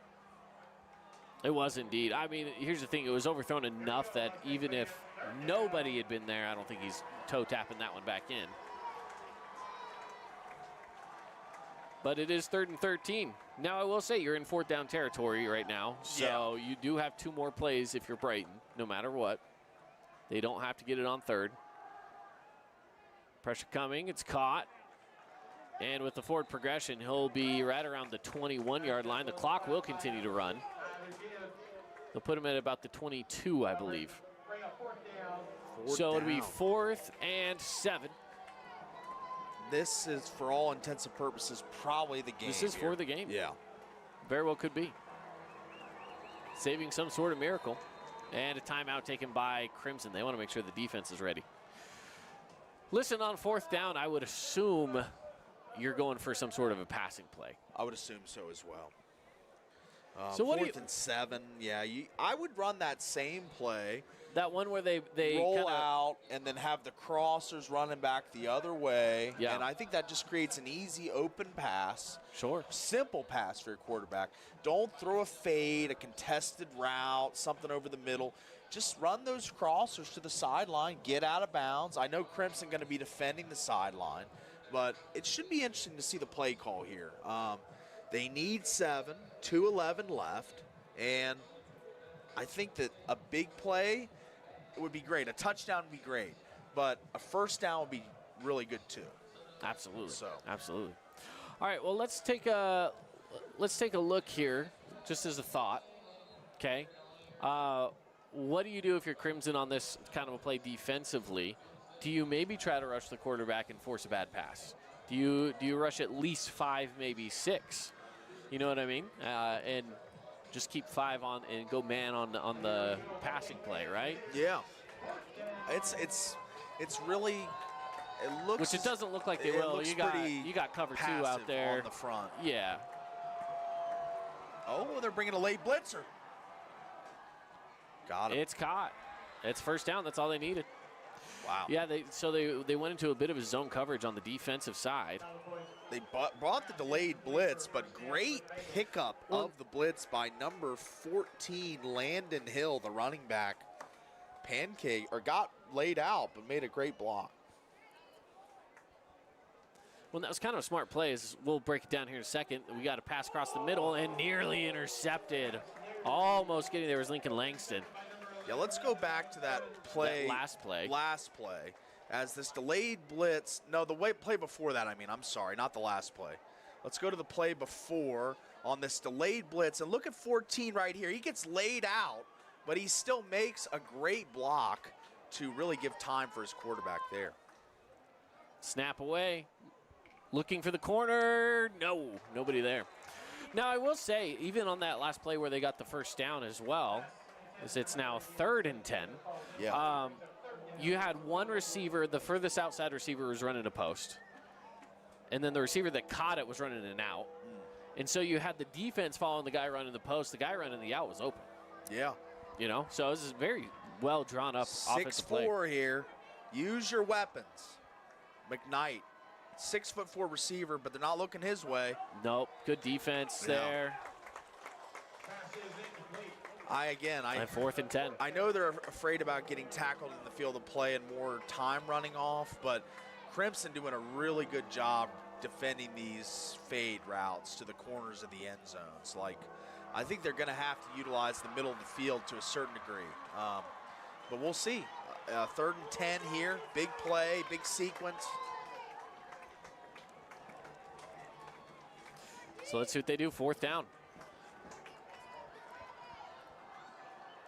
Big play coming, pressure. Whoa. Hold. A hold is called. He might have caught that, but it's coming back no matter what. That catch does not matter.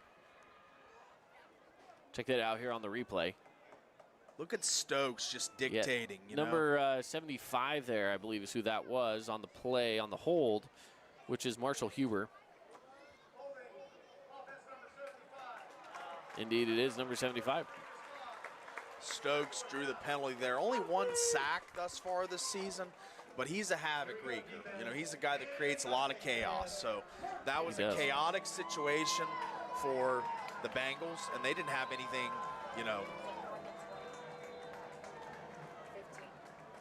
And let's see. Now Mustangs, 2 edge rushers, 2 down linemen. It looks like they may bring in some something pressure exotic. a little bit. Oh.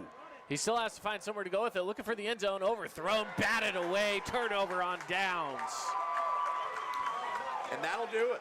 Incredible play there. They get good rush on him, but he's able to evade the pocket, but the throw a little high heat here, just too tall for even a very tall receiver.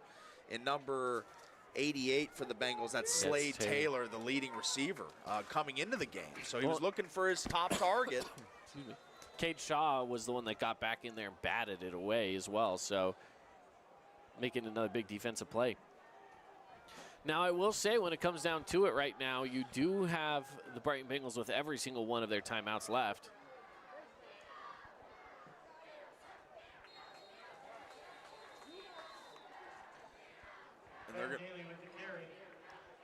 And they're going to use them, of course. You know, game's not over. Can still get a turnover score, get an onside kick score, win the game. You know, there's still that opportunity. So. And they're going to take their timeouts here, right? I mean, you get a stop. It's tough. Don't get me wrong. Oh, yeah, it's hard. You're looking for miracles right now. You're looking for miracles if you're Brighton. The win probability, like ESPN does for football games, would probably be pretty low in this one right now for Brighton. But there's still a chance, you know, as they say. Yeah, you'd be looking at it's probably sitting at a 98.5 win probability for Crimson, right? That's what you're kind of looking at right now, especially since they have the ball. They ran off 3 yards, so 2nd and 7 coming up. You still have 2 timeouts left if you're Brighton. Great, that's awesome. You might have to use those. Sure. But Crimson Cliffs, if they go out there and they get a first down, I mean, it's over. It's over. Yeah. There's nothing you can do about it. That's right. Interesting sequence. Pivotal for both teams. They take it on a run. Some good blocking up ahead, and it's a gain of 5 and another timeout. Another timeout. So with a 3rd and 2 coming, and we've got a minute 14 left, the Bengals have one more timeout, but again, a first down here off of 3rd and 2. Will do it. That'll do it. Yeah. Even if they take a timeout after that, I mean, it doesn't matter. You got enough downs, you can run the rest of the clock off. That's right.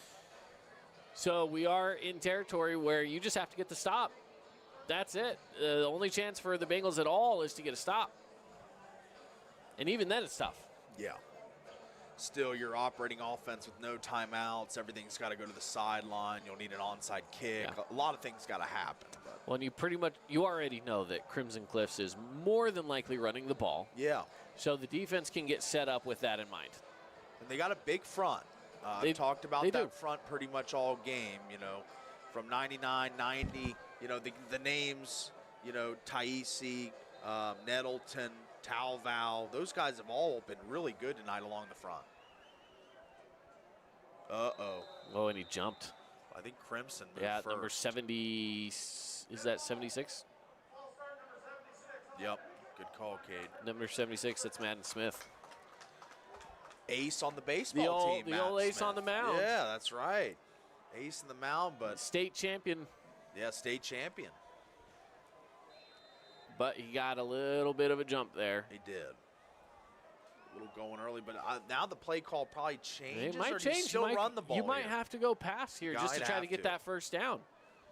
They will. There's time. Oh, almost picked. Okay. Almost picked off. And on 4th down here, you're too close to your own end zone. You just got to punt this one away. Yeah. On the replay here, you can see that it was just some miscommunication, I think. And first real off-target throw we've seen from Tion Drayson tonight. He's been pretty accurate. And I know, you know, the replay we don't have pulled up right this second, but there's so many guys on defense that were in the secondary. I mean, I saw 6 bodies in the secondary for 3 receivers, you know. They had everyone just about double. They were not letting that up. I think they knew on 3rd and long the pass was coming, so they doubled every receiver. And listen, this is the kind of miracle you need, right? You're getting a first down coming at you. Yeah, big good return. hop. No return available there. The play will end right at about the 40.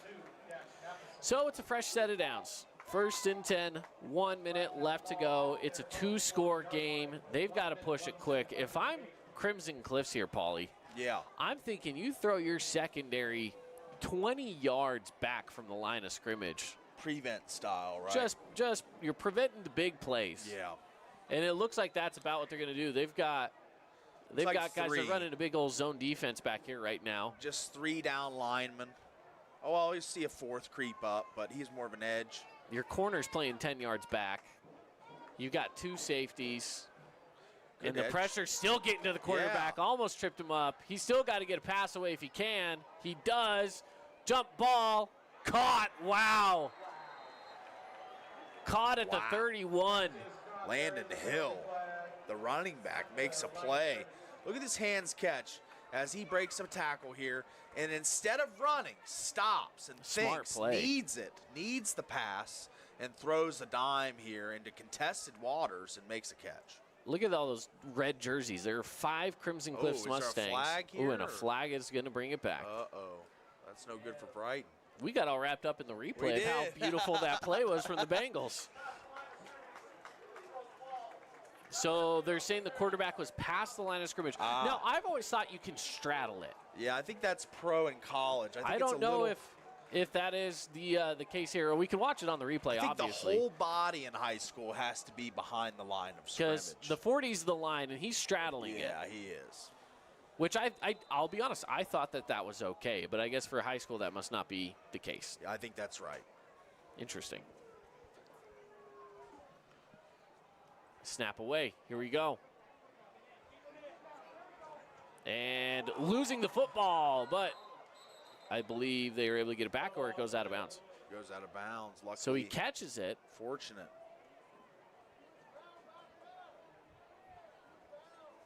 I want to say he caught it.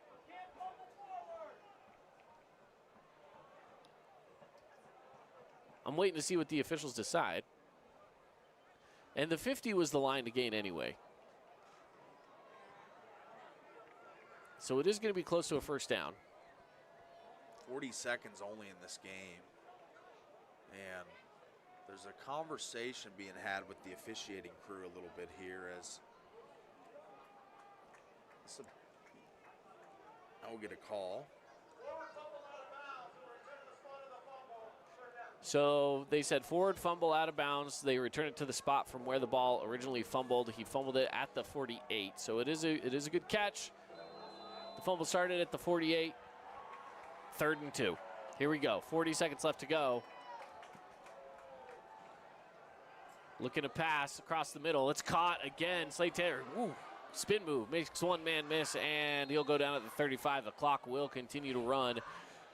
Now there is one timeout available for each team, but I do feel like Brighton's going to try to save that one when they're on defense. Absolutely. Or if they ever end up on defense. Yeah. Their goal is going to be to try to not to have to get to that point. Looking to pass. Across the middle, almost interception. That'll stop the clock. And there's differing viewpoints on this, but with 23 seconds, they're probably going to hold up and hold on for the win here. 3-man rush. How do you feel about prevent defense when you have the lead? You know. Yeah, are you a believer in do what got you the win, or do you believe that prevent is a good tactic in late games? I think that you've got to do. You just got to win yourself the game. You know. You're right. You know they're going to go pass, and you know they're going to pass at least 10 yards downfield.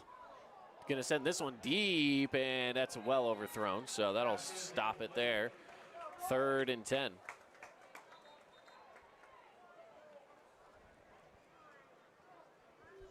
Interesting sequence here is now with 16 seconds left down, 12 points. It's starting to look murky for Brighton, but they've got an opportunity to take a shot to the end zone here. You got 16 seconds. I think this play's got to go to the end zone. I don't think you have time for another intermediate because route. even trying to get a kickoff and whatnot, to get the ball back to you, you're just about toast. They go for the end zone. Flag, pass interference call. Did he catch that? No, he didn't catch it. Oh, he didn't catch it. Okay. But it is a pass interference call. Yeah, it is. But again, it takes time off the clock, even though it is a pass interference. And here's what's tough about that is he was already out of bounds. He was. You don't need to ride him now hard. So with that being a pass interference, that'll bring the ball up close to the red zone. Yeah. Put the ball at the 20, I believe, is where they're going to spot this one, sure enough. 9 seconds. You basically have to go shot to the end zone here. Onside. The fastest onside kick ever, and then one more play. And even that, I don't know if you can do all that in 9 seconds. That's right. The odds are long. They're looking. They're trying to move quick. It's caught, and he's short by 3 yards. And the clock continues to run. They're going to call their timeout, though. So with 3 seconds left, and again, this one's over. There's nothing you can do about it now. The game's over. Crimson Cliffs is going to win this one, but the question right now is just by how much. Yeah. But really valiant effort from Brighton tonight. I thought they came out really hot. They scored the first touchdown, that long pass to Evans. But then Crimson took a blow, and then they responded by swinging back. And they really responded well and fought back in this game. I thought it's been impressive all the way around. My first Crimson game of the season, I got to say, Coach Stokes, Coach Alofapo, they do an amazing job with these kids. And I mean, the defensive intensity, the offensive execution, it's on full display tonight. And the play calling, it's been immaculate. So really like Crimson's game all the way around tonight. It's been really fun to watch. And this is a team I think that's going to be, you know, a terror in region play, just from what I've seen tonight. I mean, this is a really good football team in Crimson. My first sample this year, watching them live. So, no, they're solid. They're a solid group right now. We'll see what they have here with the final play of the game, potentially. Yeah. They go with a shift. They're going to send in a full one blitz. Looking for the corner of the end zone. Jump ball caught with zeros on the clock. So it's a touchdown. Evans, Jace But again, Evans. time expires, so that's the game. So, I mean, even though they get a touchdown, again, not much there. Yeah. So that's the game. Easy as that. That's kind of what we figured. I mean, you might have some fun. You go out there and you work a nice play. And honestly, you know what? Why not do that? Yeah. Treat it as if you're down by 5. Red zone offense. You got to work stuff, real late game situations all the time. Because for Brighton, now you're going to go into region with that in your back pocket of like, all right, this play works in this situation. Yeah. Right? Short or red zone offense. They did a great job there. That's exactly right. So that's the final, 35-29. We're going to keep it right here. We're going to wrap this one up really quickly because we want to get it on over to that other game for you over at Pineview High School. So just some quick awards and we'll be out of your hair. Our Finley Subaru Playmaker Player of the Game, or we're going to go with, I got to go with Diedrich Moore, man. He was phenomenal. We're calling his name all night on the defensive side. Yeah, he was really impressive. And how often do we give it to a defensive player? It's rare. Offense steals a lot of the headlines most of the time. I think that's a very wise decision. I'll jump on that bandwagon with you. I love it. I love it. So we'll go that direction. Let's go with the AWP Playmaker Play of the Game. For me, it's probably the block punt. That kind of set the tone. I agree. Early I like on. that. So I think that's a good play call or choice for our play of the game. I like that because that did set him up with the 1st and 10. That gave him the lead after that. Yeah. And, that's exactly what they needed. There was to just probably some other punch big plays, but that was a tone setter for me. So I think that one's a good choice. Yep, I love that as well. We didn't really see many subs of the game for Jersey Mikes. Anybody that the sticks out back. to you? And that's what I was going to say. Yeah. I was going to say maybe we go with Cade Shaw. Yeah. He got a lot of good things going for him. Absolutely. I think he's going to be a nice piece for him. Cade Shaw is only a junior, I believe. So, just a junior. So he'll be a really big piece of this running game this year and going forward. Love that. Love that.